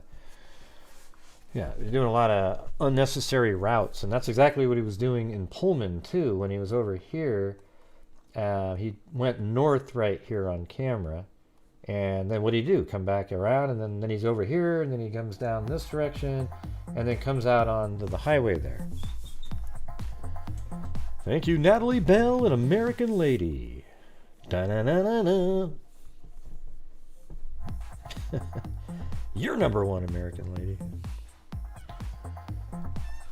Other than your view on hot car deaths. Boom! Let's see. His family are the victims too. I'm sure he is not an easy person to live with. Mm-hmm. Well, I thought it was amazing that his sister was the one that was like, whoa, this guy's, he's got gloves on, he's putting stuff in garbage cans.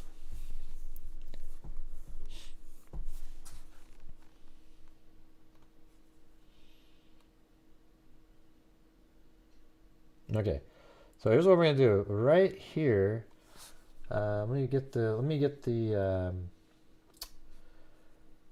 probable cause back out again.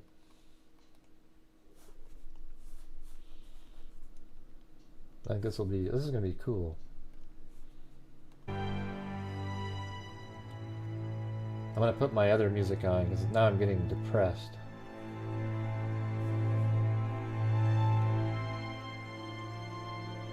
Come on. Jesus.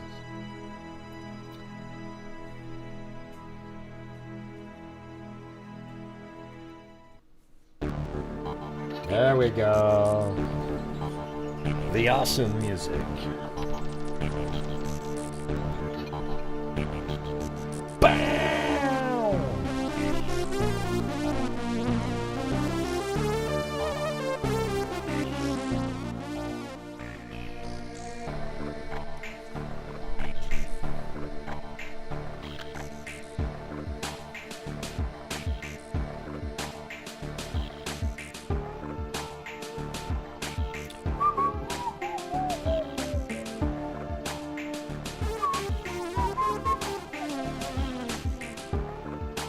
There it is.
Is that like a paintbrush in here?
Pretty cool, right?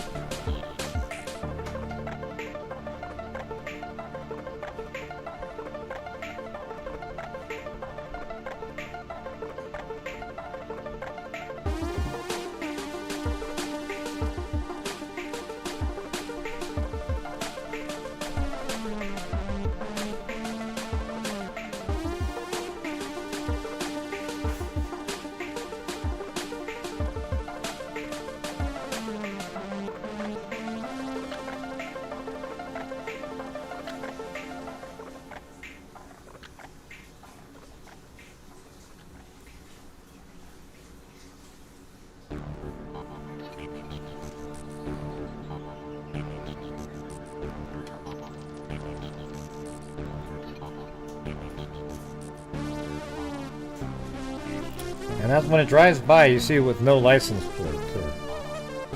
Which they don't use in...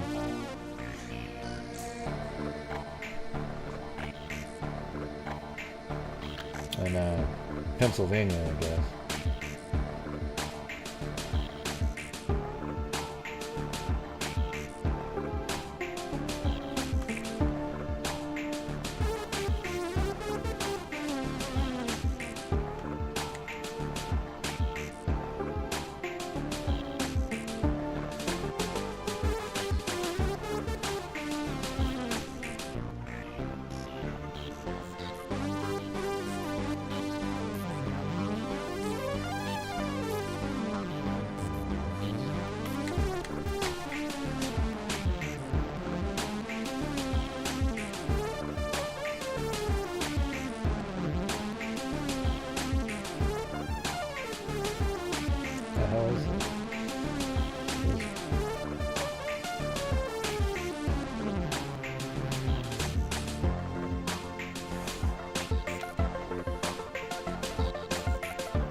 Hey, thanks Mark Willis with the massive smallmouth bass.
What does it look like?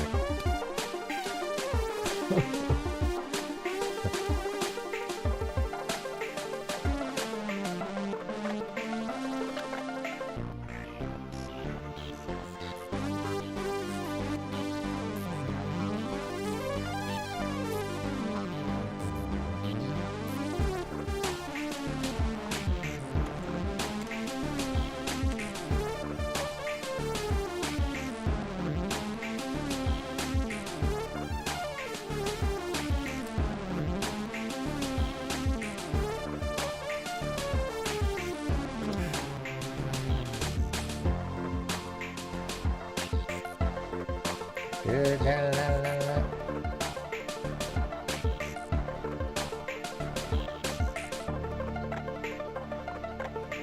Yeah, what's all this crap?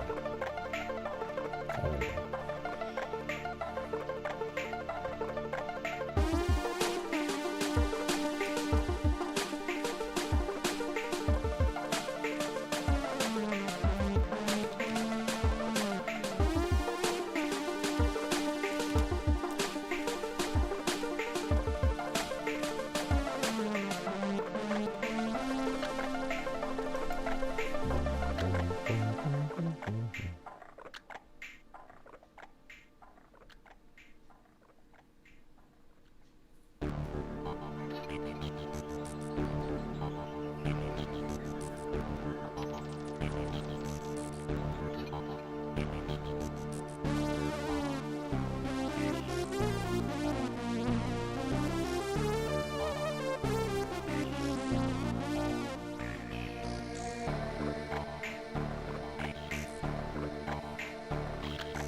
Come on, Zozo. I'm just working on the video like I did last night. Remember at the end? You know, we went for 2 hours. Now I'm just doing some... I think it might be interesting for people to see how you do it. I mean, I do it differently than other people, but...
Yeah, don't forget to check out the GHI The Missing on Facebook. It's Zozo, and well, basically Zozo runs it now.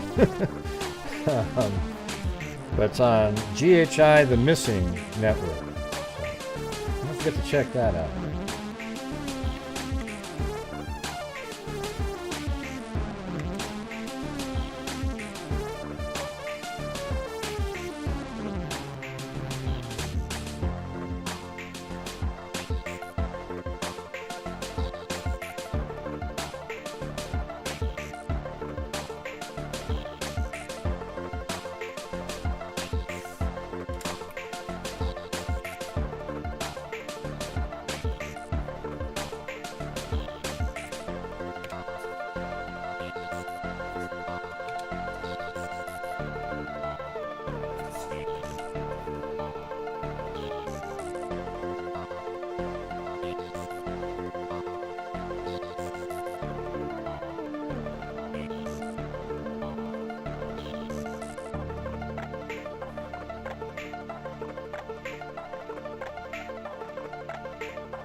No, I don't like that person at all. Sorry, Mark. Why do you guys always want to put like other people in there? I don't know, man. I don't want to do. You talking about who are you talking about? I thought you were talking about the person he put on there. Yeah, I mean, I used to like Jennifer seems sort of normal, but now she seems like she's just throwing shit out to be sensationalistic. I'm talking about Jennifer Coffin Duff or whatever the hell it is. I've never seen anything like it. What are you doing? Just saying it's not real? I don't really. No, it's not a question, T-Rev. Who leaked it? Who cares who leaked it? What it is it's a real video. It's really of the scene. I don't care how it got out there or anything like that. That's not even part of a story, you know? No, it's the FBI lady. She just throws stuff out there without really looking into it, you know? And I don't like that. No, it doesn't matter, Miss Love. It doesn't matter at all. So I'm gonna have to put you on timeout. Yeah. Yeah. So the question is like, what is it? How does it make sense in the story? That's what matters. You know, there's people that leak stuff all the time to get it out there, and it's great. I always hate when people come in and try to be like, hey, like me, I'm gonna help. You know, it's just give me a break. All right. Right in the middle of something here, so if I could just get back to what I was doing. Thanks.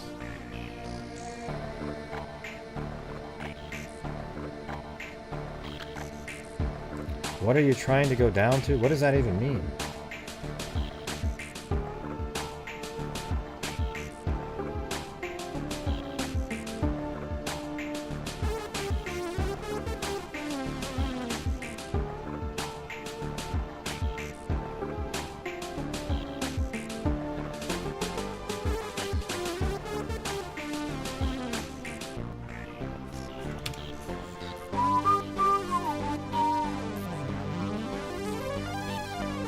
Everyone always tries to like come on to other channels and advertise. You know? But let me put the right there.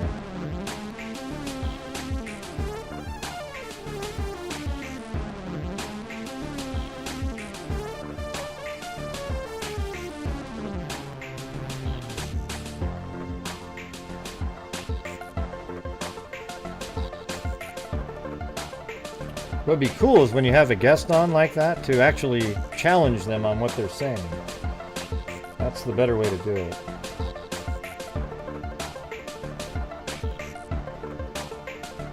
Let's see. There we go.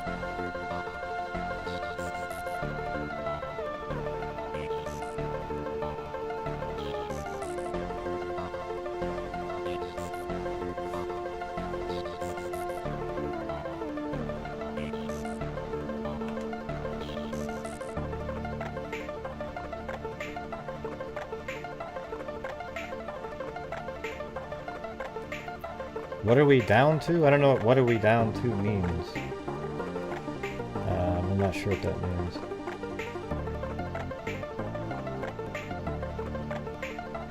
Huh? Will not them go down below the 199. Oh. Said the memberships will not them go... Well, yeah, because it doesn't go below 199. That's the lowest level. I mean, I don't have a 99 center. Man, I'd be broke if I'm almost. I shouldn't have done the 199. It should have been 299. You know?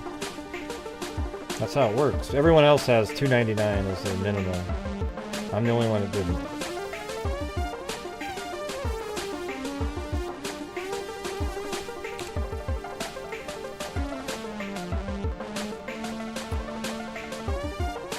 Yeah, and I also don't do collabs very often, you know, it's just sort of, I just do my own thing. I like to use my own brain to figure stuff out.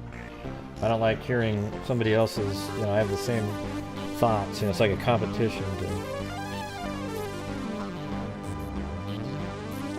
Yeah, it's okay, you put the last name, but I'm the one that said it.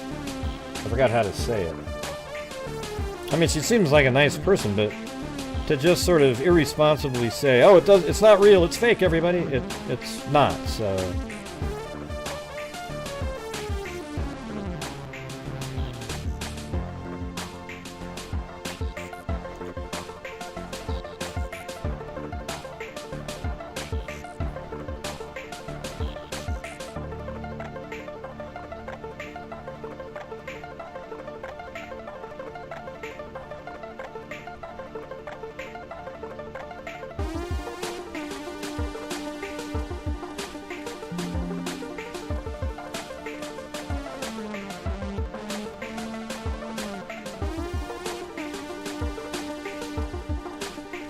King Road, where it can be seen completing a 3-point turn.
This one should be that.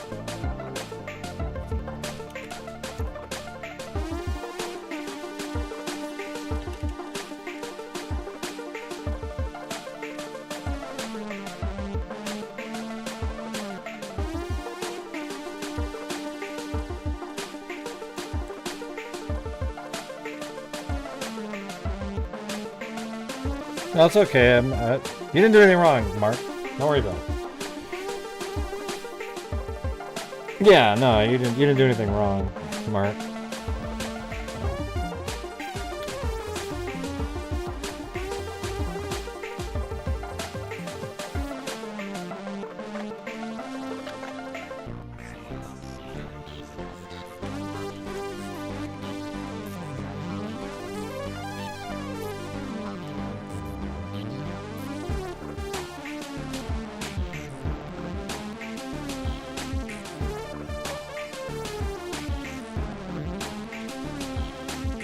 There we go. I think that's pretty sweet right there. Look at that.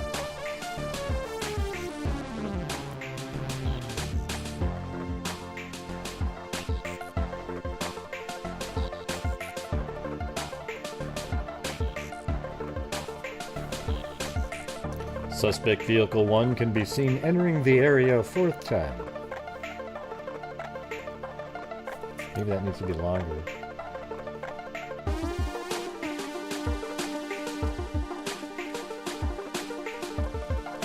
Suspect Vehicle 1 can be seen entering the area a fourth time at approximately 4:04 a.m. Just the area.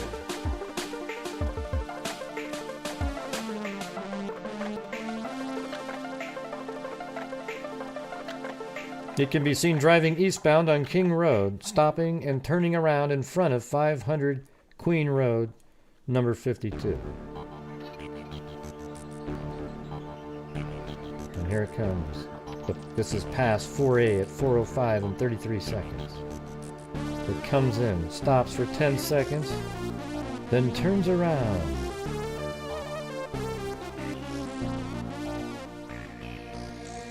Yeah, I mean, it's enough to convince a judge.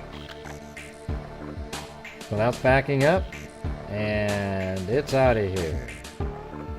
I think he had just seen maybe the DoorDash driver and was going to go back to check, because you can't see that side of the house from that other way around. So he's going back around to the front to check out the DoorDash driver. But oh, he's not there, and he's like, okay, I'll turn. Oh wait, I can't make it. I went a little bit too far. I mean, he noticed the DoorDash driver wasn't there, so he was going to take a left and end up where he was supposed to be. But then he goes, oh, he couldn't turn, so then he drove forward. The vehicle then continues to the intersection of Queen and King Road, where it can be seen doing a 3-point turn.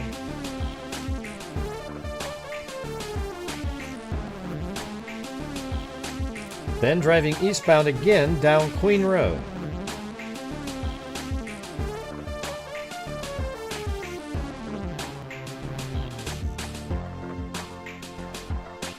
Yeah, you can just listen to the same song for like 9 hours. You know, it's crazy. I just like inhaled a bee. Just kidding.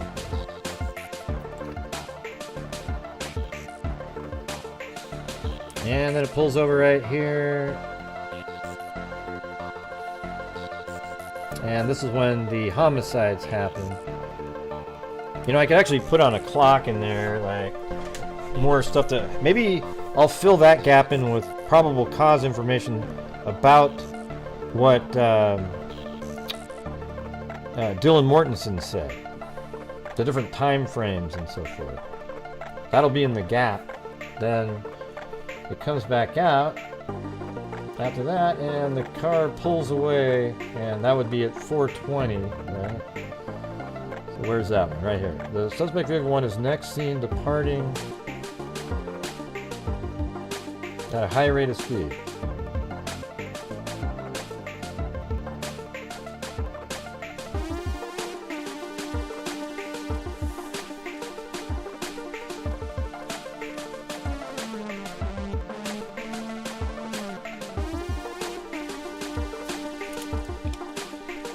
Make sure to hit that like button, everybody. Pretty easy. Pretty easy. Only 489 likes. How disappointing.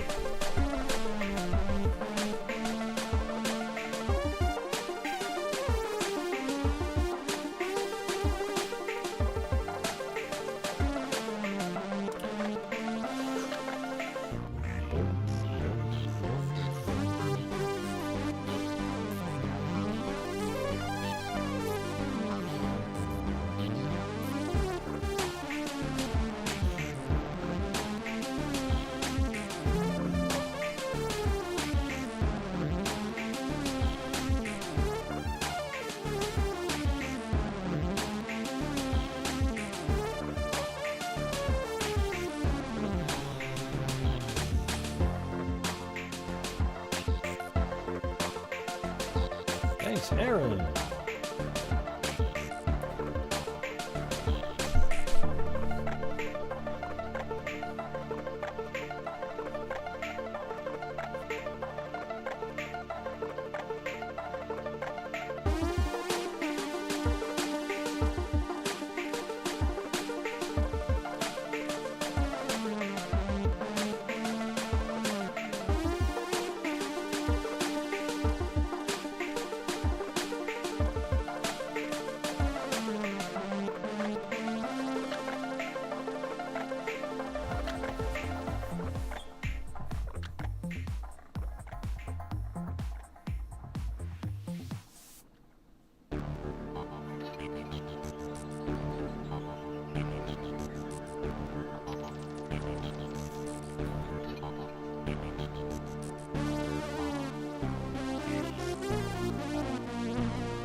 All right.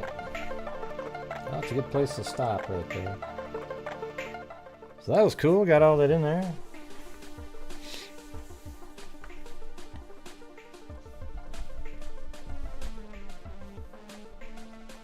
What are the choices for DP in Idaho? I don't know. Anyways, I hope you guys can sort of see it how I'm seeing it here. It looks really clear to me, and I'm not using clear like people always say clearly when everything is anything but clear. I think this is absolutely clear. I mean, it's, you know. They have his phone and the vehicle, and a vehicle like the one he owns, moving around before and after the murders. And one of them is just south of Moscow, 6 miles south of where he exited over there. And then his phone starts pinging all the way around, making his way back home. So that means Kohberger was in Moscow, Idaho.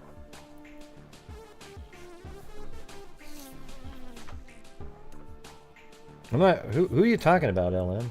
Doesn't seem like it's related to anything that we're talking about. Who's Sonny and who's Carly and all that stuff? I don't know who that is. And we'll stay for the rest of the natural life. Right. Well, you guys, I think that's going to do it. Yeah, so I'll be putting out a video soon, and when it comes out, make sure to share it, okay? I might even be...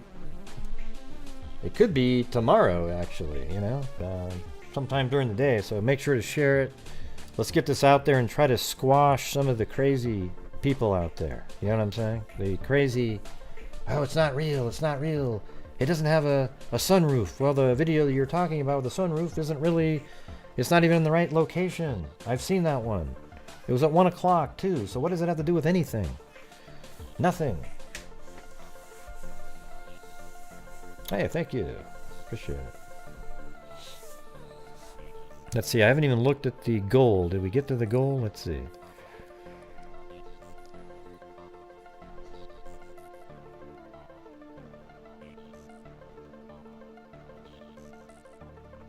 Oh, look at that. We did it.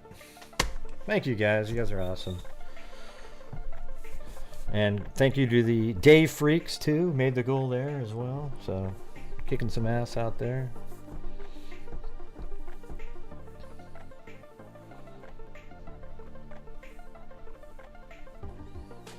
Oh, they're talking about General Hospital.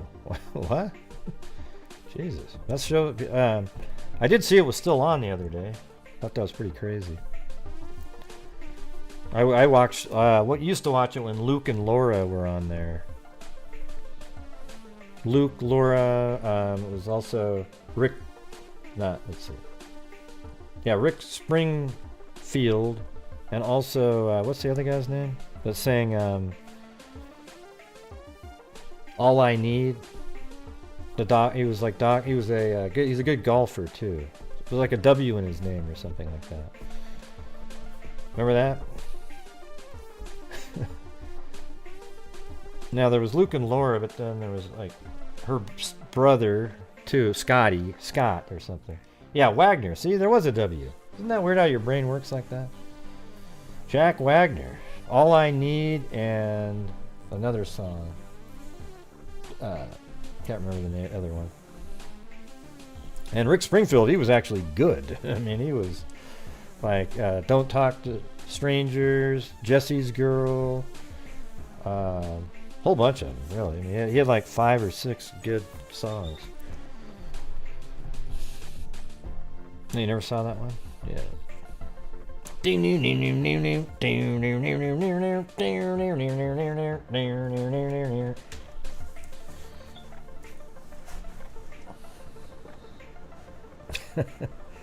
Amber's screaming. Yeah. Well, that's going to do it for me tonight, you guys. Thank you. Maybe I should give away... How about if I give away 5 memberships to the people who hung around later? Let's see. Who do we got?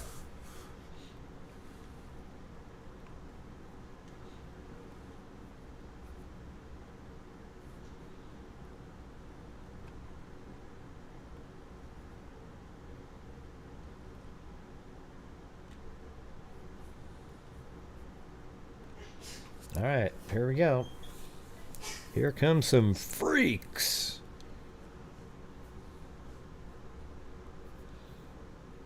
Who got him? Maybe there's none left. Wow, there's one. Natalie Bell used to be a member anyways. What happened there? Let's see. Sybil Bergeron, Huck Karinsky, Pamela Strauss, and Chin Lo. Welcome. Even if you hate my guts, welcome anyways. Damn, I didn't want a membership on that channel. Welcome. Yeah.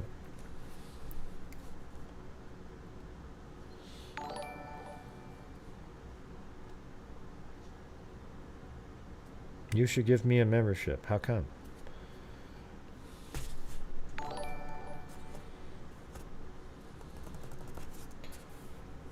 Let's see.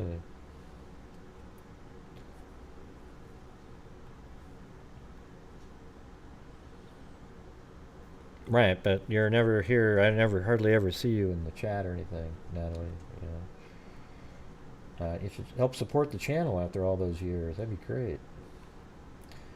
All right, we got Ashley Snow, K-Me, Mag, Georgina Stoliker, Swerbs, Barbie Ogden, Jeannie RN, Caligal 3, Music Maker, Mag with a cat eye, Your Gypsy, Regina Wright, Marie Anderson, Lark, Simple Life Days, Case Crack, Brown Eyed Girl 714, Annie T, Flora Morena, Gummo, Run the World, Snug with Pug, Coco, American Lady, Coastal Hampton Style, Wild Flowers. Let's see. Webweaver 68, Natalie Bell, Georgina Stoliker, Junipers, Tarot and Magic, Nikki Zubs, Natalie Bell, American Lady, Juniper, Tarot and Magic, Mark Willis, new member, Jeez, Aaron, and I gifted 5 memberships.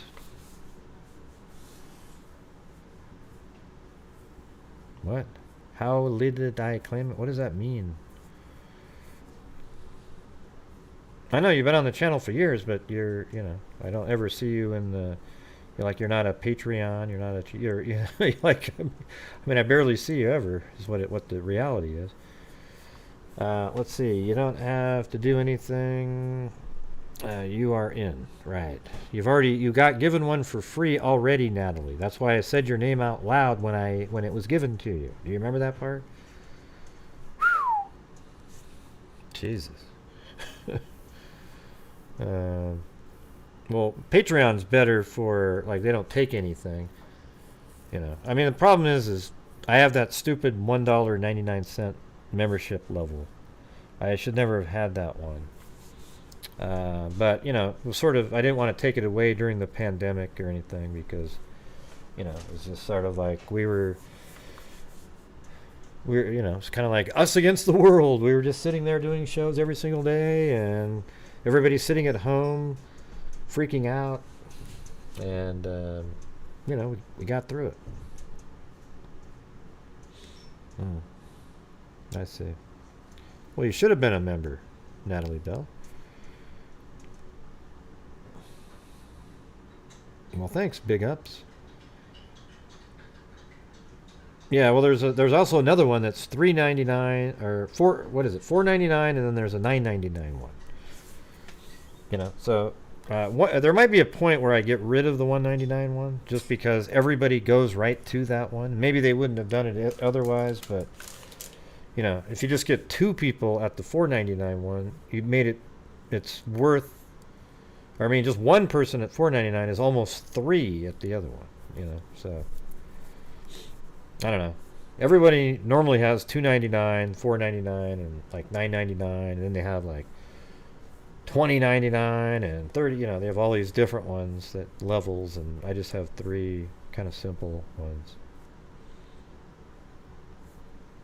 That's what it seems like. Should be $3.99. Maybe one day I'll just have to bite the bullet, but it's too hard to do. I mean, there's 600. I think, well, not 600. Maybe, yeah, maybe close to like 500 or 600 people at the $1.99. So what do? Just throw away 1,100, you know. Or it's not really that much because they, you know, YouTube takes 30%. So if it was 1,000, you get 700. How do you do what?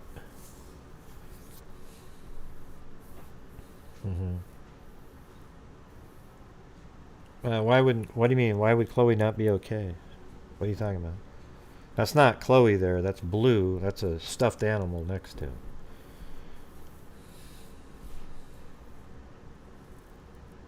Yeah, YouTube is just highway robbery. That's why, like, when people, you know, PayPal's and, you know, I make sure I donate over 50% of the net revenue from YouTube, and then I augment it with PayPal when it doesn't, you know, when I want to do more. And PayPal I use to sell like my notebooks and things like that. £10 a month, huh? Pounds. You guys ever watch Happy Valley? I always like that one. I think this is the last season, but it seems like they have a season every 3 or 4 years. It's pretty weird. It's from the UK. Yeah, anyways. All right, everybody. Thank you all for being here tonight. I appreciate it, and we'll see you tomorrow. Not sure what we'll be doing tomorrow, but if I put out this video, maybe people want to kind of have one more show where we're talking about it, and then we'll just move on until we find something else to produce to, you know, make a difference out there. I mean, I think videos like this actually help try to get people back on a reasonable track, but you know, there's like 1 in 1,000 that somehow somebody took the video and made a fake video, but it definitely is the right spot. So when people tell you, oh, that's not even the right place, they're full of crap. That is a real video surveillance camera sitting in that spot. Hey, thanks Killer B and Ellen. Oh, I don't remember who's Jason and Brenda. I don't remember those characters at all from the originals, so do not remember them. Okay, did you guys have was it a good show tonight though? At least when we're going through it, was it just like boom, right? And by the way, I've been saying boom for a long time, and you know, we sort of hear the clown going boom. That guy is so sarcastic too. It just, God, it just drives me nuts.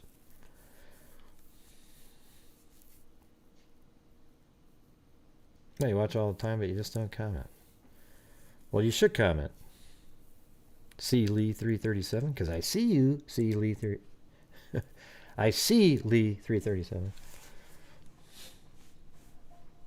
Yeah, cool. I'm glad you guys liked it. Yeah.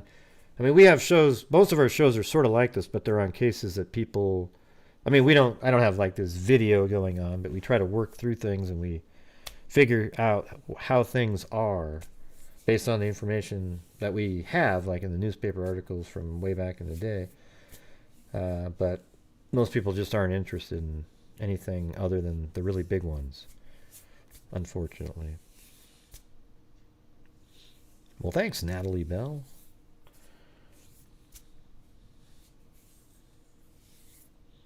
I mean, I remember your name. Were you around during the... Oh, yeah. Your name sounds like that one. You Chuck and a Maddie. Natalie and Maddie Bell?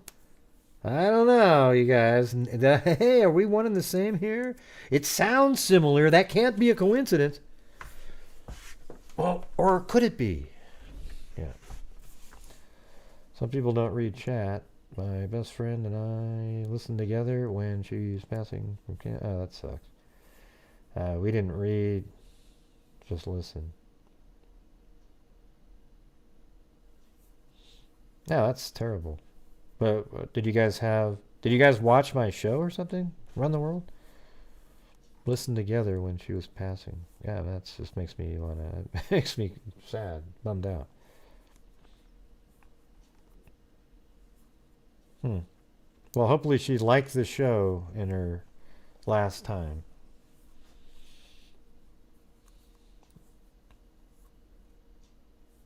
Oh, really? Oh, man. Well, thanks for letting me know that. That's pretty, makes me feel bad. But I know that there's a lot of people that have watched my show. I mean, it makes me feel good and bad at the same time, if you know what I'm saying. I guess it's not really bad, just sad.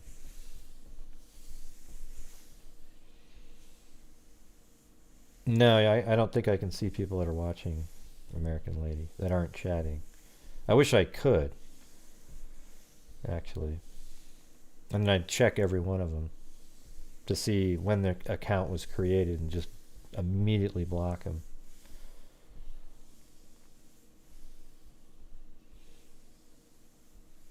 Pinpointed Gabby Petito's van. Wasn't that crazy? Jeez. Wasn't that crazy? Jeez. I mean, you gotta admit, that was insane. Where I was going over it on Google Earth, just based on information people were saying, I circled a large area. Then the FBI said something. I don't know what it was. And I circled this area, and then the FBI said something. And then the overlap of all three of my circles, it was right in the middle of that one overlap of all three. In this tiny little spot, there it was. Right where the, that one YouTube channel picked it up. That adventure channel, whatever the hell it was called. That was pretty amazing stuff on that one. But you never really, nobody, it's funny. When you do the good work, you hardly ever get recognized. It's the sensationalistic idiots that, oh yay, and because they're more entertaining. See, the news and everybody, they're all about entertainment. Now, I was on, what was that show that I was on with Vinny Politan? And I can't remember the name of that case, but I was on there twice for it because I actually was doing stuff that wasn't in the mainstream media regarding the case, where we were looking at the surveillance camera where they showed this truck driving by, I think it was.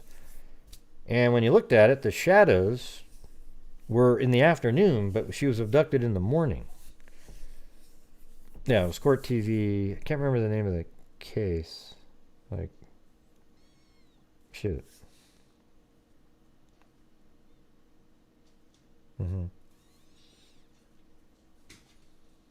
So, yeah, that one was kind of neat because I have this program called Google Earth where, well, you were just seeing it, or not Google Earth, 3D Studio Max, the one that we were creating the animation in, and you can put a daylight system in there. And it was when I put the daylight system in with a Google Earth image using north-south and placed sort of a dummy vehicle, the shadows show that it was hours and hours later. So that means it was way later in the day when he drove back and parked the car and then took off in his own vehicle. That's right, Naomi Irion, that's right. And then in the Kylie Rodney case, there was people out there, like the idiot that we were talking about yesterday who sold autopsy photos of Gannon Stout, or Gannon Stout. She had this image of a fire camera on the screen, and I was looking at it going, she didn't know what she was looking at, actually. I was looking at it going, that is incredible. That is the plateau. I know exactly, based on the mountains and everything, because I spent hours on a show one time figuring out right where the car went into the water. And so I knew it. When I was looking at that fire camera image, I knew for certain. Have any of you guys not seen that one? The fire camera overlay? I mean, it was absolutely incredible. So up on the top of the screen, I could see the URL. So I went all the way. I found the URL where the cameras were, and then I looked through and I figured out how to use it. And then I downloaded the daytime shot, and then I knew that there was nighttime footage, and they were looking at it just going, I don't know, what is this? What is it? Who knows? I knew exactly what I was looking at, And when I did the overlay of the night shot over the day shot, the camera doesn't move. You could see the car go right into the water and literally sink, the lights dimming as it sank. I mean, it was the craziest thing you've ever seen. I don't know if any of you have ever seen that one, but I'm gonna look for it. So hold on a second. I was just about to end the show, but now I gotta go find this one. There it is.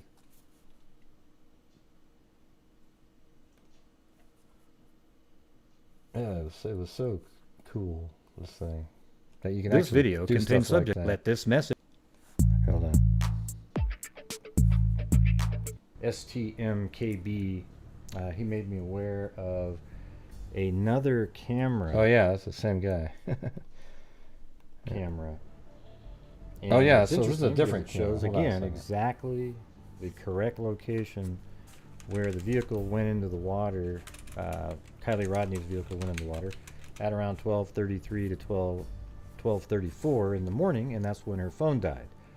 And you can also see the lights again on the far bank, as we've discussed on other shows. All right, so let me see if I can move this over a little bit more. I don't think This so. video contains subject matter Yeah. that may be offensive and disturbing Hold on, to let me some get this other people. one. If you are the type to require a warning watch. throughout a video or show, Hello, this is Grant Hughes. Yeah, I this wanted is to throw crazy. Another quick video here that shows another interesting element as Kylie Rodney. Oh, that's in my. It's in the video. Water. Let me show you here. So as it looks like it's not moving, it's because it's heading towards the camera. Right. To go really hard to the see, right. look how crazy this is. So let me you go can back see it to the right video here. So there's this little plateau, and the lights you're seeing is from a nighttime video that I put over the daylight and then made it transparent so you could still see the lights from night, and the car goes right into the water there off of a camera out in the forest to detect forest fires. Now look at that. Look at how it goes into the water. So I don't know what I'm doing in this. This video is different than the original one, but let's see if it plays it. So there it is.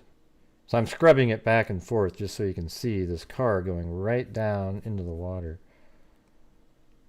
And what's interesting too, watch how cool this is. Look on the other bank over here. See how the lights are actually hitting that bank, so you know a car is going right in that direction. See that way over there? So it's coming in. That's why I was scrubbing it, so you could see the light more easily over there. And let's see. Yeah, look at it. It goes into the water, and watch what it does there.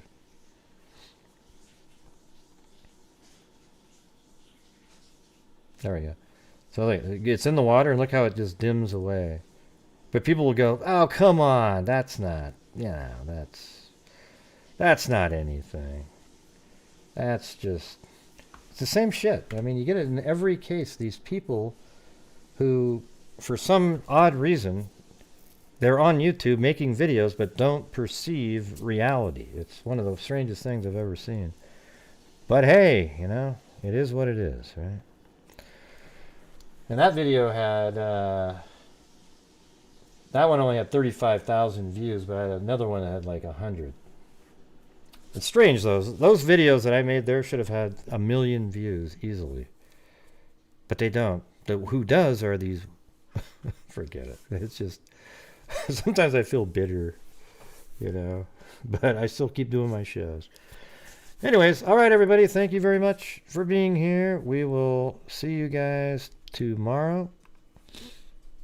And yes, as I always say, everybody, until next time, be safe out there. And a 1 and a 2 and a 3 and a 4. Yeah, I've been doing this true crime thing for quite a while now.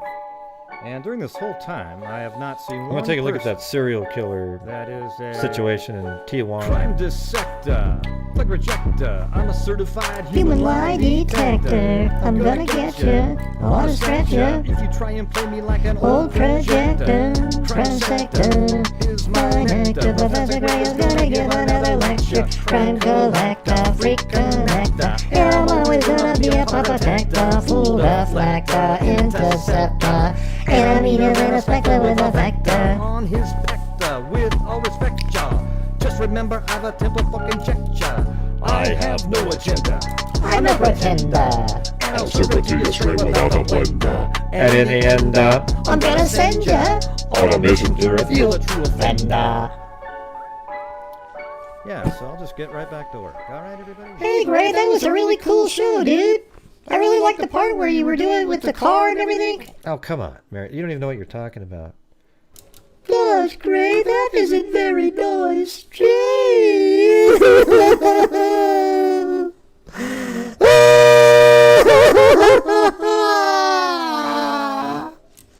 What's wrong, Mary Lou? Oh, nothing. Good night, everybody. Oh, oh my God. That's like Bryan Kohberger. You know how he had the smile and it went away within 0.2 seconds? I think Mary Lou is right on that same level. The cry disappeared within 1 second after she was bawling her eyes out. I don't believe it at all. I don't think any of you do either. All right. We'll see you guys later, and be safe out there.